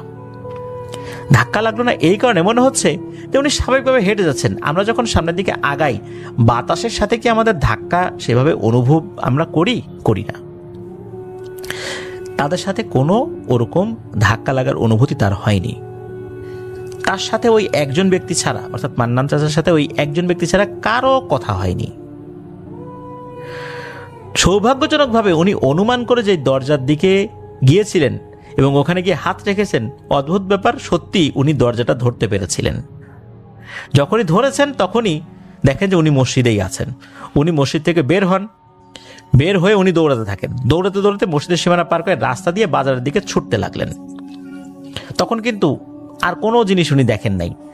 বাইরে তখন গভীর রাত, হাড় কাঁপানো ঠান্ডা, বাজারের ভিতরে কিছু লোক যারা কিনা বাজারের নিরাপত্তার দায়িত্বে থাকে, বাজারের নৈশ প্রহরীরা আগুন জ্বালিয়ে আগুন পোহাচ্ছিল। চাচা দৌড়ে তাদের দিকে ছুটে যান। তারা বিস্মিত হয়ে প্রশ্ন করেন যে, আরে চাচা, আপনি এত রাত্রে দৌড়ে দৌড়ে করতে গেছেন, কোনো সমস্যা হয়েছে বলেন আমাদেরকে। তো মান্নান চাচা তখন কিছু বলেন না, শুধু বলেন যে না কিছু না, আগুন পোহাতে আসলাম আর কি। তবে চাচার কণ্ঠে ছিল আতঙ্ক, গলা শুকিয়ে গিয়েছিল, শরীর দিয়ে ঘাম পড়ছিল এই শীতের মধ্যেই। লোকেরা কিছুটা বুঝতে পারলে ওনাকে আর বেশি প্রশ্ন কেউ করে নাই। অনুরোধ করেন যে আসেন, আগুনের পাশে এসে বসেন, আগুনের তাপ নেন। উনি সেখানে ফজরের আগ পর্যন্ত বসেছিলেন, সেখান থেকে আর কোথাও যান নাই। ফজরের নামাজের সময় হলে চারদিকে আজান দিলে উনি তখন মসজিদের দিকে যাওয়া শুরু করেন। উনি জানতেন যে আজানের পরে এই জিনিসগুলো আর দেখা যাবে না। উনি মসজিদে যান, নামাজের পর মসজিদের ইমাম সাহেবের কাছে এই পুরো ঘটনাটা বর্ণনা করেন। ইমাম সাহেব বলেন যে এগুলো সবাই খুব ভালো জিন, যার কারণে আসলে আপনার কোনো ক্ষতি করেনি, যেহেতু আপনি এখানে ঘুমান এই জন্য আপনাকে ডেকেছিল। কারণ জানাজার নামাজ যেখানে হয় তার আশেপাশে মুসলিমদের দায়িত্ব সেই নামাজের শরিক হওয়া, অজু করে তারা যেন সেখানে দাঁড়িয়ে যায়। আর যে মারা গেছে নিশ্চয়ই সে এখানে রেগুলার নামাজ পড়তে আসতো। আপনি তার কণ্ঠস্বর হয়তো বা কখনো কখনো শুনেছিলেন, এই জন্যই তারা আপনাকে ডাকতে এসেছিল। তারা তার জানাজা আপনাকে শরিক করতে চেয়েছিল। যাক, আল্লাহর রহমতে আপনি বের হয়ে আসছেন, এটাই সবচেয়ে বড় কথা। তবে সেই রাতের পরেই আব্দুল মান্নান চা কখনোই আর মসজিদের প্রধান ফটকে রাত কাটান নাই। আল্লাহর অশেষ রহমতে তিনি রক্ষা পেয়েছেন। চাচা এখনো বেঁচে আছেন, বয়স 70-এর উপরে। বয়সজনিত কারণে কিছুটা অসুস্থতা উনি বোধ করেন, তবে এখনো সেই মসজিদেরই খাদেমের দায়িত্ব পালন করছেন। তবে আগের মতো রাতের বেলা এত থাকেন না আর কি। তো ওনার তো এখন বয়স হয়ে গেছে, অধিকাংশ সময় বাড়িতেই থাকেন। আর সেই মসজিদটা এখন তার নাই, এখন সেটা পুনর্নির্মাণ করা হয়েছে, অনেক সুন্দর হয়েছে এখন আগের থেকে। তো এটাই ছিল ঘটনা।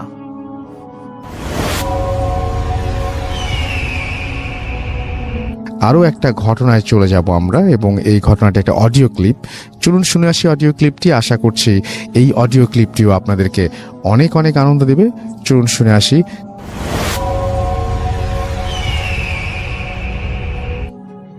আসসালামু আলাইকুম রাসেল ভাই, আমি মিরাজ। তো যাই হোক, আমি আমার ঘটনাটি বলি। ঘটনাটি আমার সাথেই ঘটেছে 2008 কি 9 সাল, তখন আমি ক্লাস 8-এ পড়ি। তো আমার আম্মা একজন সরকারি চাকরিজীবী ছিলেন, উনি একজন সরকারি নার্স ছিলেন। তো সেই সুবাদে হচ্ছে যে আমরা একটা উপজেলার আন্ডার যে সরকারি হসপিটাল থাকে, ওই হসপিটালের কোয়ার্টারে মানে আমার বেড়ে ওঠা, জন্ম এবং বেড়ে ওঠা। তো আমি তখন ক্লাস 8-এ পড়ি, এবং এক শীতে আমাদের বার্ষিক পরীক্ষা শেষ।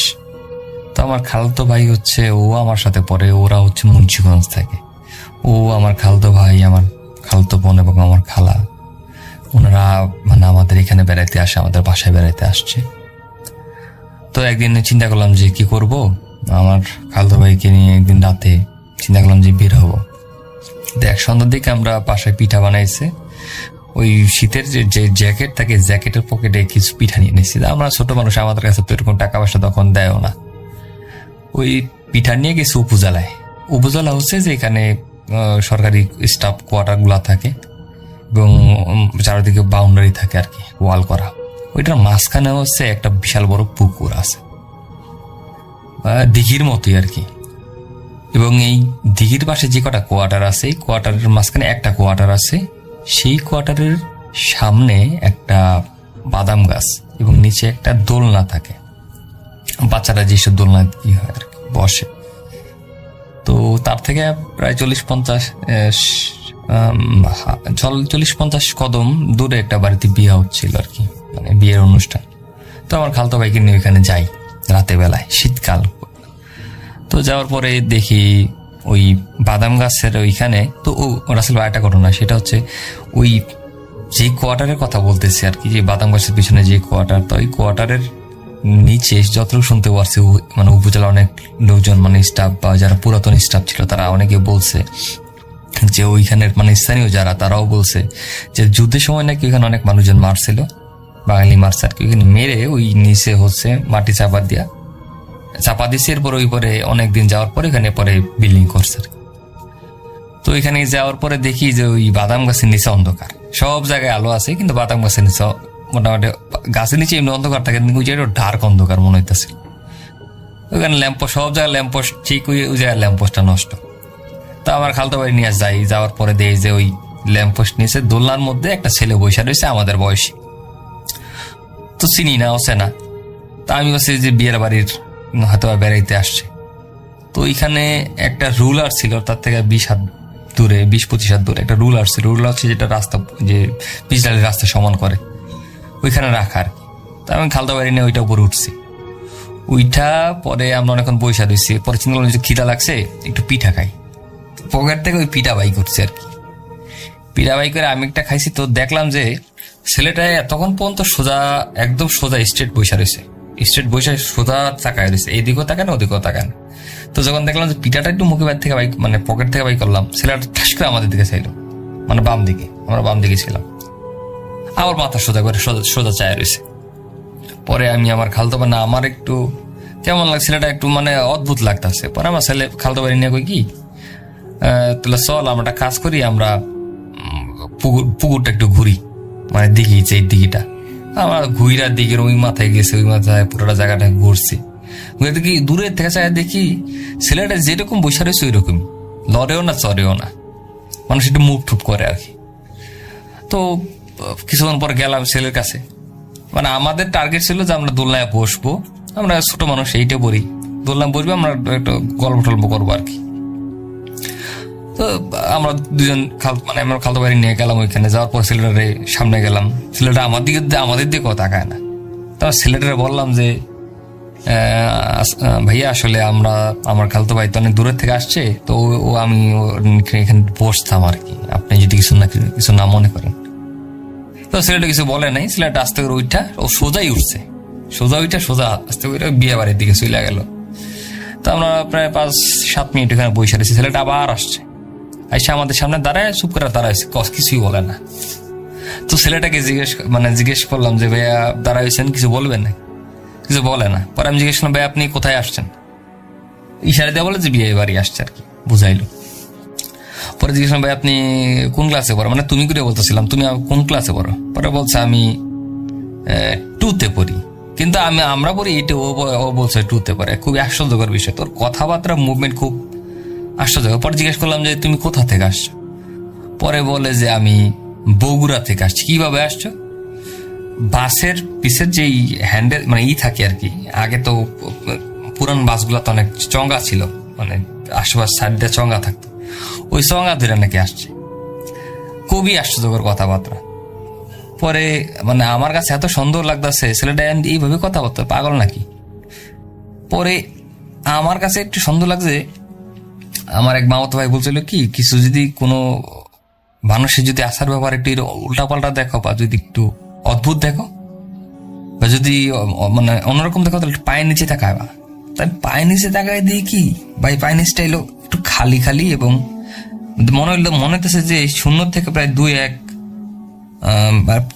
2-3 ইঞ্চি উপরে। তো নিচু অমন করে চাইতে পারতেছি না। তা আমার খালতো ভাই আমরা কিন্তু কেউ কারো কিছু বুঝতে দিই না, ওর মতো বসে রয়েছে। তো আমার খালতো ভাই দিকে লক্ষ্য করে কি, ওর চোখের দিকে, ওর চোখগুলো আগুনের কুণ্ডলির মতো ধাউ ধাউ করে জ্বলতেছে। এটা আমার খালতো ভাই দেখছে। তো কেউ কিছু বলি নাই। তো আমার খালতো ভাই আমার আস্তে করে হাত দিয়ে কয় বা একটু দাঁড়াতো। পরে দাঁড়াইলাম, একটু সামনে আয়। একটু সামনে একটু ধরেন 5 কি 6 হাত সামনে গেছি। আমার খালতো ভাই আমার হাত ধরে টান দিয়ে কয় কি, ভাই এটা মানুষ না, এটা মানুষ না, জিন। আমরা মনে করেন যে মানে আল্লাহ নাম যে দৌড়টা দিছি, এই দূরে একদম ওই উপজেলা যে সরকারি থাকে, সরকারি না মানে যে বড় মসজিদ থাকে, ওই মসজিদে এক দৌড়ে গেছি। দৌড়ে যাওয়ার পর ওইখানে দিয়ে আমার এক বন্ধু অপুর আব্বা এখানে দাঁড়াইছে। পরে আঙ্কেলটা কইলাম যে আঙ্কেল এই অবস্থা, এই ঘটনা, ভয় পাইছি। পরে উনি আমাদের বাজার পর্যন্ত দিয়ে আসছে, এরপর আমরা বাসায় এসে পড়ছি। তো এরা অতটা মানে আমি শিওর নয় জিনিসটা কি, কিন্তু মানে আমার খালতো ভাইয়ের কাছে জিনিসটা সন্দেহ লাগছে, এবং ও চোখের মধ্যে আগুন জ্বলতে দেখছে, এবং আমার কাছে সন্দেহ লাগছে যখন পায়ের নিচে তাকাইছে। তো এই ছিল আমার ঘটনা। রাসেল ভাই, ভালো লাগলে অবশ্যই শেয়ার করবেন।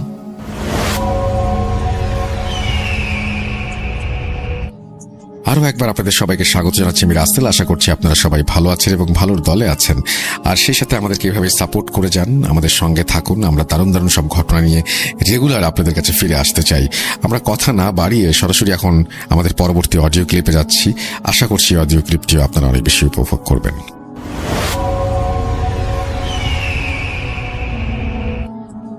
হ্যালো, আসসালামু আলাইকুম রাসেল ভাই। আজকে আমি যে ঘটনাটা বলবো সেটা আমার সাথে ঘটা 2007 সালে। সেই সময় আমি আমার বুঝ হয়েছিল, আমি মোটামুটি বুঝি। তো আমার এক চাচাতো বোনের বিয়েতে আমরা তার শ্বশুর বাড়িতে গেলাম। যাওয়ার পরে আমার এক চাচাতো ভাইও গেছে, আর এক ফুফাতো ভাইও গেছে। তো আমার ফুফাতো ভাই সে বলে যে যে এদের বাড়িতে আসছি, এদের বাড়ির সামনে একটা লিচু গাছ আছে, অনেক লিচু ধরেছে। সেই সময় কিন্তু অনেক লিচু ধরেছিল গাছটা। তো গাছটা খুবই ছোট ছিল। তো আমি আর আমার ফুফাতো ভাই উঠলাম গাছে। গাছে ওঠার পরে আমরা অনেক মজা করি, লিচু খাই। তো হঠাৎ করে আমার চোখ গেল নিচের দিকে চোখ দেখি যে একটা লোক, তার মাথাটা কিছুটা বাঁকানো, তো চোখগুলো কেমন যেন ভয়ঙ্কর ভয়ঙ্কর লাগছিল। তো আমি দেখে অনেক ভয় পেয়ে গিয়েছিলাম। তো ভয় পেয়ে আমি চিৎকার দিয়েছি। চিৎকার দেওয়ার পরে আমি উপর থেকে নিচে পড়ে গিয়েছিলাম, গাছ ধরে রাখতে পারিনি। তো এই চিৎকারের পরে মানুষজন আসার পরে বললো যে সে এরকম প্রতিবন্ধী, এরকম টাইপের।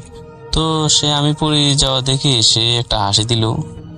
হাসি দেওয়ার পরে সে চলে গেল। তো আমাকে সবাই ধরাধরি করে বিছানায় শোয়াই দিল। শোয়াই দেওয়ার পরে কিছুক্ষণ বিশ্রাম নেওয়ার পরে আলহামদুলিল্লাহ আমি ঠিক হয়ে গেলাম। তো ঠিক হয়ে যাওয়ার পরে আমাদের এখানে একটা নীতি ছিল কি, মানে যার বাড়িতে যারা যাবে, যে নারিকেল গাছ থাকলে ডাব পারবে, নারিকেল পারবে, বেঁকে মজা করবে, খাবে দাবে, এই আর কি। তো আমরা যাওয়ার পরে যথারীতি আমার এক স্বাস্থ্য ভাই গাছে উঠলো। গাছে উঠে যা নারিকেল ছিল, নারিকেল গাছে সব নারিকেল পেরে ফেলেছে ডাব। এই পারার পরে আমরা সবাই মজা করে খেলাম, অনেক দুষ্টামি করে। তো তারপরে এরকমই রইলো। তো দেখলাম যে ওই প্রতিবন্ধী ছেলেটা কেমন যেন আমার দিকে শুধু তাকিয়ে থাকে। আমি যেদিকে যাই সেখানে দেখি যে তাকে দেখা যাচ্ছে, লুকিয়ে তাকিয়ে থাকে, বিভিন্ন রকম ভাবে তাকিয়ে থাকে। তো আমার খুব ভয় লাগে। তো আমি একটা পর্যায়ে ভেবেছি, আর আমি এক ফুফাতো ভাইয়ের লাগে বেশি চলতাম। তো সেও মনে করেছে যে মনে তোকে ভয় দেখানোর জন্য এরকম করে, তুই ভয় পেয়েছিস সেই জন্য তোকে ভয় দেখানোর জন্য এরকম করে। তো যাক, তখন আমি একটু ভয় পাই, তাকে দেখলে একটু ভয় পাই। তো আমরা দুপুরে আজান দিয়েছে, আজান দেওয়ার পরে সবাই গোসল করব। তো আমাদের এখানে আমরা তো ফুসকুনি গোসল করি। তো তাদের বড় ফুসকুনি ছিল, পুকুর ছিল। তো পুকুর থাকার পরে আমরা সবাই মিলে পুকুরে নামি, সবাই খেলাধুলা করি পুকুরের ভিতরে, একজন আরেকজনকে ধরি, ডুবে পানির ভিতরে কে কাকে ধরতে পারে। তো হঠাৎ করে আমি দেখলাম যে, আমি ঘটনা বলার আগে আমি পুকুরের বর্ণনাটা দিয়ে দিই। পুকুরের চারপাশে হলো আপনার সুপারি গাছ অ্যান্ড আপনার নারিকেল গাছ, তারপরে চতুর্পাশে 6টা আপনার তাল গাছ, আর কিছু তুলা গাছ আছে মাঝে মাঝে। তো আমি হঠাৎ করে ডুব দিয়ে এক কিনারে চলে গেলাম, পুকুরের কিনারে, মানে নারিকেল তাল গাছের কিনারে। যাওয়ার পরে আমি হঠাৎ করে চেয়ে দেখি যে ওই প্রতিবন্ধী টাইপের লোকটা তাল গাছের কিনারে লুকিয়ে আছে। লুকিয়ে থাকার পরে আমার দিকে দেখি চায় আর আসে।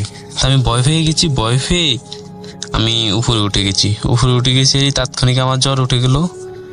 জ্বর ওঠার পরে আমাকে বিকালে নিয়ে আসা হলো। আমরা মাইক্রো করে সবাই চলে আসলাম, এই জ্বর অবস্থায় চলে আসলাম। তো আসার পরে আমার গায়ে খুব জ্বর হওয়ার পর আমাকে বাজার থেকে ওষুধ আনলাম। ওষুধ এনে খেলাম দিলাম। রাত্রে ঘুমিয়ে গিয়েছি সবাই মিলে। আমি আব্বু আম্মুর সাথে সে সময় ঘুমাইতাম, আর আমার এক ছোট ভাই ছিল, সেও সবাই মিলে একসাথে ঘুমাতাম। তো ঘুমানোর পরে আমরা দেখলাম যে রাত্রে প্রায় 2টা থেকে 3টার দিকে ছাগল চিল্লাইতেছে। তো তো আমাদের এখানে তো গরু ছাগল পালা হয়, আমরা গ্রাম অঞ্চলের মানুষ, গরু ছাগল আমাদের এখানে পালা হয়। তো আমরা ভাবেছিলাম যে কার ঘর থেকে ছাগল ছুটে এসে পড়েছে, রশিদ থেকে মনে ছুটে গেছে, তো মনে হয় কার। তো আমরা যথারীতি জানালা খুলে আমার আম্মু আর আব্বু আমরা ওই সময় জেগে গেছি ছাগলের চিল্লানিতে। তো চেয়ে দেখি আপনার 4 থেকে 5টা ছাগল চিল্লাইতেছে শুধু আমাদের দিকে তাকিয়ে, একটানা চিল্লাইতেছে। পরে আমার আঙ্গু আব্বু অনেক দূরালো, হুশ করলো, তো কাজ হচ্ছে না। তো আমার বাবা এক পর্যায়ে কি করলো, উঠে গেল, উঠে দরজা খুলে তাড়িয়ে দিল। তাড়িয়ে দেওয়ার পরে দেখলো যে ছাগলগুলো চলে গেছে। চলে যাওয়ার পরে কিছুক্ষণ বাদে আবার চিল্লানি শুরু করে দিল এসে, এমন চিল্লাইতেছে। তো আমার বাবা আবার উঠলো, উঠে দরজা ঘুরে দেখে ছাগল আর নাই, হঠাৎ নাই, চোখের সামনে থেকে গায়েব। তো আমার বাবা আর কিছু মনে করেনি, স্বাভাবিকভাবে নিয়েছে। আমার বাবা মনে করছে যে মনে হয় দরজা খুলতে চলে গেছে, দৌড় দিয়েছে, সারা ছাগল ছিল তো দৌড় দিয়েছে মনে করছে। তো ঘটনাটা এখানে শেষ হলে ভালো হতো, কিন্তু এখানে শেষ হয়নি। সকালবেলা আমাকে মুক্তবি দিবে, তো আমার একটা অভ্যাস ছিল কি মুক্তব কামাই করতাম, মুক্তবে যেতে চাইতাম না। তো আমার মা মনে করেছে যে পোলা মানুষ শুয়ে আছে, মুক্তবে যাবে না, সেই জন্য আমার মা আমাকে লাঠির ভয় থাকা, ইয়ার ভয় থাকা, ফিটাবো মুক্তবে যা, এগুলো বলে। তো বলার পরে দেখে আমার কোনো জ্ঞান নাই, কিন্তু সেই সময় বলাইছে যে ডাকে বলায়। তো আমারও ওরকম সেন্স আছে, মানে আমি কথা বলতে পারি না, মুখও খুলতে পারি না, চোখও মিলতে পারি না, পুরা শরীর প্যারালাইজ হয়ে গেছে। তো আমি কোন শরীর লাগাতে পারি না। তখন আমার মা আমাকে উঠিয়ে মনে করেছে যে আমি মুক্ত কামাই করব, সেই জন্য উঠিয়ে আমাকে ফুসকুনি নিয়ে গেছে, হাঁটিয়ে ফুসকুনি নিয়ে মাথার উপর পানি দিয়ে গোসল করা দেওয়া শুরু করছে। তাকে তবু আমি মুখ খুলি না, চোখও খুলি না। তখন আমার মা সন্দেহ হয়েছে। তো সন্দেহ হওয়ার পরে আমার মা চিল্লানি দিয়ে উঠলো। চিল্লানি দেওয়ার পরে আমাকে সবাই দৌড়াদৌড়ি করে আমার রুমে নেওয়া হলো, রুমে নিয়ে শোয়াই দেওয়া হলো। শোয়াই দেওয়ার পরে আমার চোখে মুখে ঝাড়ফু দেওয়া হলো, একজন খনকার এসেছিল। তো ঝাড়ার পরেও দেখে কোনো কিছু হয় না, আমার চোখে তেল দিয়েছে, আরো বিভিন্ন কিছু দিয়েছে, দেখে কাম হয় না। পরে তারপরে আবার আরেকজন এনে আপনার নারিকেলের খোসা দিয়ে আপনার মাটির পাতিলে করে ধূপ জ্বালিয়েছিল, বিভিন্ন কিছু দিয়ে, মানে আমাকে ঝাড়ফু, তারপরে তেল, চিনি খাওয়াই দিয়েছিল, তাকে কোনো পথে কাম হয় না। তো তখন একজন পরামর্শ দিল যে বড় একজন কবিরাজ লাগবে। তো আমাদের জানা মতো আমাদের বাড়ির পাশে 2 থেকে 3 কিলোমিটার দূরে একটা কবিরাজ আছে, বড় কবিরাজ। তো তাকে খবর দেওয়া হলো। খবর দেওয়ার পরে সে আসলো, এসে আমাকে কিছু ঝাড়ফুঁক করলো, ফুটো দিয়ে দিল। দেওয়ার পরে আমি দেখতেছি যে আমার আস্তে আস্তে চোখ মুখ মেলা হচ্ছে। তো তখন কি করলো, আমারে কেউ আঙ্গুল ধরে, কোনে আঙ্গুল যেটাকে বলা হয়, এটাকে ধরে কিসের যেন একটা আড্ডি, মানে ছোট ছোট আর কি আড্ডি, কুকুরের যেরকম আড্ডি দেয় এরকম আড্ডি ধরে আমার কোনে আঙ্গুলটা চেপে ধরলো। চেপে ধরার সাথে সাথে আমার চোখ মুখ সব খুলে গেল, আর আমি চিৎকার দেওয়া শুরু করে দিলাম। তো কিছুক্ষণ এরকম আধা ঘন্টা চললো। আধা ঘন্টা চলার পরে কিছু তারা রিচুয়াল করলো। রিচুয়াল করার পরে আমি স্বাভাবিক, আমার আর কোনো সমস্যা হয়নি, আমি স্বাভাবিক উঠে গেলাম। উঠে যাওয়ার পরে মানে কবিরাজ বললো যে তার সাথে 5টা জিন ছিল, একটা বড় জিন আর 4টে ছোট জিন। রাত্রে আপনার ছাগলের বেশি এসেছিল, তো তাকে নাকি পছন্দ হয়েছে, তাকে ছেড়ে যেতে চাচ্ছে না। তখন আমার আব্বু বললো যে এখন কি করণীয়। তো সে বললো যে সমস্যা নাই, আপনি 1 টালি দধি দিবেন, মিষ্টি দই, আমাদের এখানে দধি পাওয়া যায়, মিষ্টি দধি। তো আপনি তাকে খাইয়ে দিবেন, মানে আমাকে খাইয়ে দিতে হবে। আর আপনার 6 গাছের কাটা, তারপরে 7 পুকুরের পানি, নদীর ঢেউয়ের পেনা, এগুলো জোগাড় করতে হবে, জোগাড় করে চৌরাস্তার মাথায় আমাকে গোসল দিতে হবে এগুলো দিয়ে। আর কিছু তেল দিয়েছে, 2টো তাবিজ দিয়েছে। তো আল্লাহ রহমতে সেটি করার পরে আমার আর কোনো সমস্যা হয়নি আজ পর্যন্ত। তবে আগে যেমন আমি রাত্রে বের হলে খুবই ভয় পেতাম, তো ওই ঘটনাটা হওয়ার পরে আমি এখন রাত্রে আর ভয় করি না, কেমন জানি আমার কাছে ভয় লাগে না। রাতে 10টা 11টা 12টার দিকেও বের হতে পারি। আমি শুনেছি মানুষের নাকি বলে এগুলো ধরলে ভয় আরো বাড়ে, কিন্তু আমার ভয় খুবই কমে গেছে। আমাকে মাঝে মধ্যে আব্বু আম্মু বলে যে তুই এত রাতে কিভাবে বের হস রাতে 2টা 3টার দিকে। আমি বলি আমিও জানি না, আমার থেকে ভয় করে না। তো এই ছিল আমার ঘটনা। রাসেল ভাই ভালো লাগলে শেয়ার করবেন।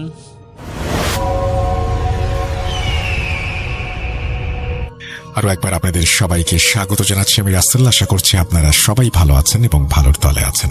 আমিও ভালো আছি আর ভালোর দলে আছি। নতুন একটা ঘটনায় যাব, আশা করছি প্রথম থেকে শেষ পর্যন্ত শুনবেন। যারা ইউটিউবে শুনছেন তারা কেন যে এখনো পর্যন্ত সাবস্ক্রাইব করেন না অনেকেই, আমার এই প্রশ্নের উত্তর জানা নেই। যদি আপনাদের জানা থাকে কমেন্ট সেকশনে লিখবেন। আমরা চলে যাব আমাদের পরের ঘটনায়।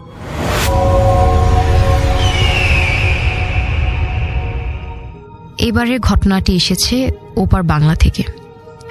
কলকাতা থেকে আকাশ লিখেছেন, জানিয়েছেন তার জীবনে ঘটে যাওয়া কষ্টের এক ঘটনা, যার সাথে পরবর্তীতে জন্ম নেয় ভৌতিক ঘটনা।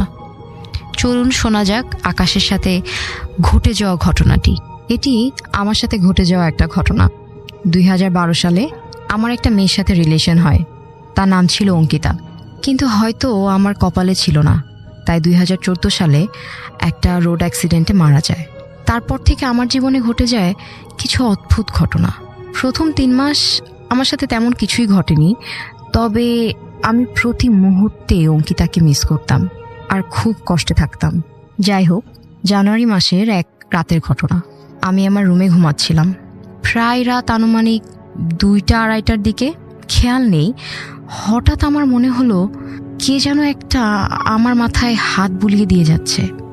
আমি কিছু বুঝে ওঠার আগেই কে যেন এক নারী কণ্ঠে আমার কানের সামনে আস্তে করে বলল, কি ঘুম ভেঙে গেল বুঝি? আমি সাথে সাথে আমার চোখ খুলি, আর চোখ খোলার পর আমি দেখতে পেলাম আমার মাথার কাছে অঙ্কিতা দাঁড়িয়ে আছে, আর সে এক দৃষ্টিতে আমার দিকে তাকিয়ে আছে। এই দেখার পর আমি আর সহ্য করতে পারলাম না। আমি মা বলে এক চিৎকার করে ডেকে উঠলাম আর সেন্সলেস হয়ে পড়লাম। তারপর আমার কিছু মনে নাই। সকালে আমি ঘুম ভেঙে নিজেকে আমার বিছানায় পাই। আমার পাশে আমার মা আর বাড়ির সবাই ছিল এবং আমার খুব জ্বর ছিল।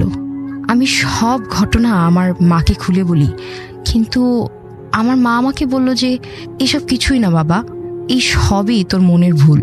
আমিও তাই ভেবে সব ভুলে গেলাম। কিন্তু ঘটনাটা যদি এখানেই শেষ হতো, আমি হয়তো সব ভুলে যেতে পারতাম। তারপর থেকে প্রায় রাতে আমি ফিল করতাম আমার রুমে কেউ আছে। এভাবেই কেটে যাচ্ছিল আমার দিনকাল। যাই হোক, মার্চ মাসের লাস্ট উইকে আমার এক ফ্রেন্ডের দাদার বিয়ে ছিল। সেখানে আমি যাই। ফেরার পথে অনেক রাত হয়ে যায়, তো আমার ফ্রেন্ড আমাকে বলল আজ এখানেই থেকে যা। আমি বললাম না থাক, আমি ঠিক চলে যেতে পারবো। এই বলে সবার কাছ থেকে বিদায় নিয়ে আমার বাইক নিয়ে রওনা হলাম। নিঝুম রাত, চাঁদের হালকা আলোয়, রাত প্রায় 1:25, ফাঁকা রাস্তা। আমি অনেক জোরে বাইক চালাচ্ছিলাম। হঠাৎ আমি ফিল করতে পারি কেউ আমার বাইকের পেছনে বসে আছে। আমি লুকিং গ্লাসে তাকাতেই দেখতে পাই আমার বাইকের পেছনে অঙ্কিতা বসে আছে আর হাসছে। এ দেখে আমি কিছু বোঝার আগেই আমার বাইকটা হঠাৎ স্লিপ করে আর আমি খুব জোরে রোড ডিভাইডারের সাথে বাড়ি খাই। এরপর আমার আর কিছু মনে নাই। পরে যখন আমার জ্ঞান আসে, আমি নিজেকে আরজি হাসপাতালের আইসিইউতে পাই। আমার অবস্থা খুব খারাপ ছিল, বাঁচার আশা ছিল না। আমি প্রায় 3 দিন সেন্সলেস ছিলাম। অনেক দিন পর আমি বিধাতার আশীর্বাদে ভালো হই এবং আমি আমার মাকে সব কিছু খুলে বলি সেদিন আমার সাথে ঘটে যাওয়া সব ঘটনা। আমার মা আমাকে একটা ওঝার কাছে নিয়ে যায়। সে আমাকে অনেক ঝাড়ফুঁক করে আর একটা তাবিজ দেয়। তারপরে আমি আর অঙ্কিতাকে দেখতে পাই না, কিন্তু এখনো মাঝে মাঝে আমি আমার রুমে কারো উপস্থিতি ফিল করতে পারি। হ্যালো লিসেনার্স, আশা করি ঘটনাগুলো আপনাদের ভালো লেগেছে। আমি চেষ্টা করেছি বাছাই করে ঘটনাগুলো আপনাদের মাঝে শেয়ার করার। আমি প্রতিদিনই ঘটনাগুলো বাছাই করে আপনাদের মাঝে একটি করে এপিসোড শেয়ার করার চেষ্টা করি। যদি আমার ঘটনাগুলো একটু ভালো লাগে তাহলে অবশ্যই এই চ্যানেলটি সাবস্ক্রাইব করবেন। আর আপনারা কোথা থেকে এই ঘটনাগুলো শুনতেছেন যদি আপনাদের ঠিকানাগুলো জানান তাহলে আমি অনেক কৃতজ্ঞ হব। তাহলে আমি বুঝতে পারবো যে আপনারা কোথা থেকে শুনতেছেন। এছাড়াও আপনাদের মাঝে যদি কোনো ঘটনা থেকে থাকে তাহলে অবশ্যই আমাদের ইমেলে দেওয়া ঠিকানায় ঘটনাটা পাঠাবেন। তাহলে নেক্সট এপিসোডে আপনার সেই ঘটনাটা আমরা রাসেল ভাইয়ের মাধ্যমে অথবা আমরা নিজেরা পড়ে শোনাবো। তো ভালো থাকবেন, সুস্থ থাকবেন, এই প্রত্যাশায় আজকের মতো বিদায় নিচ্ছি। আল্লাহ হাফেজ।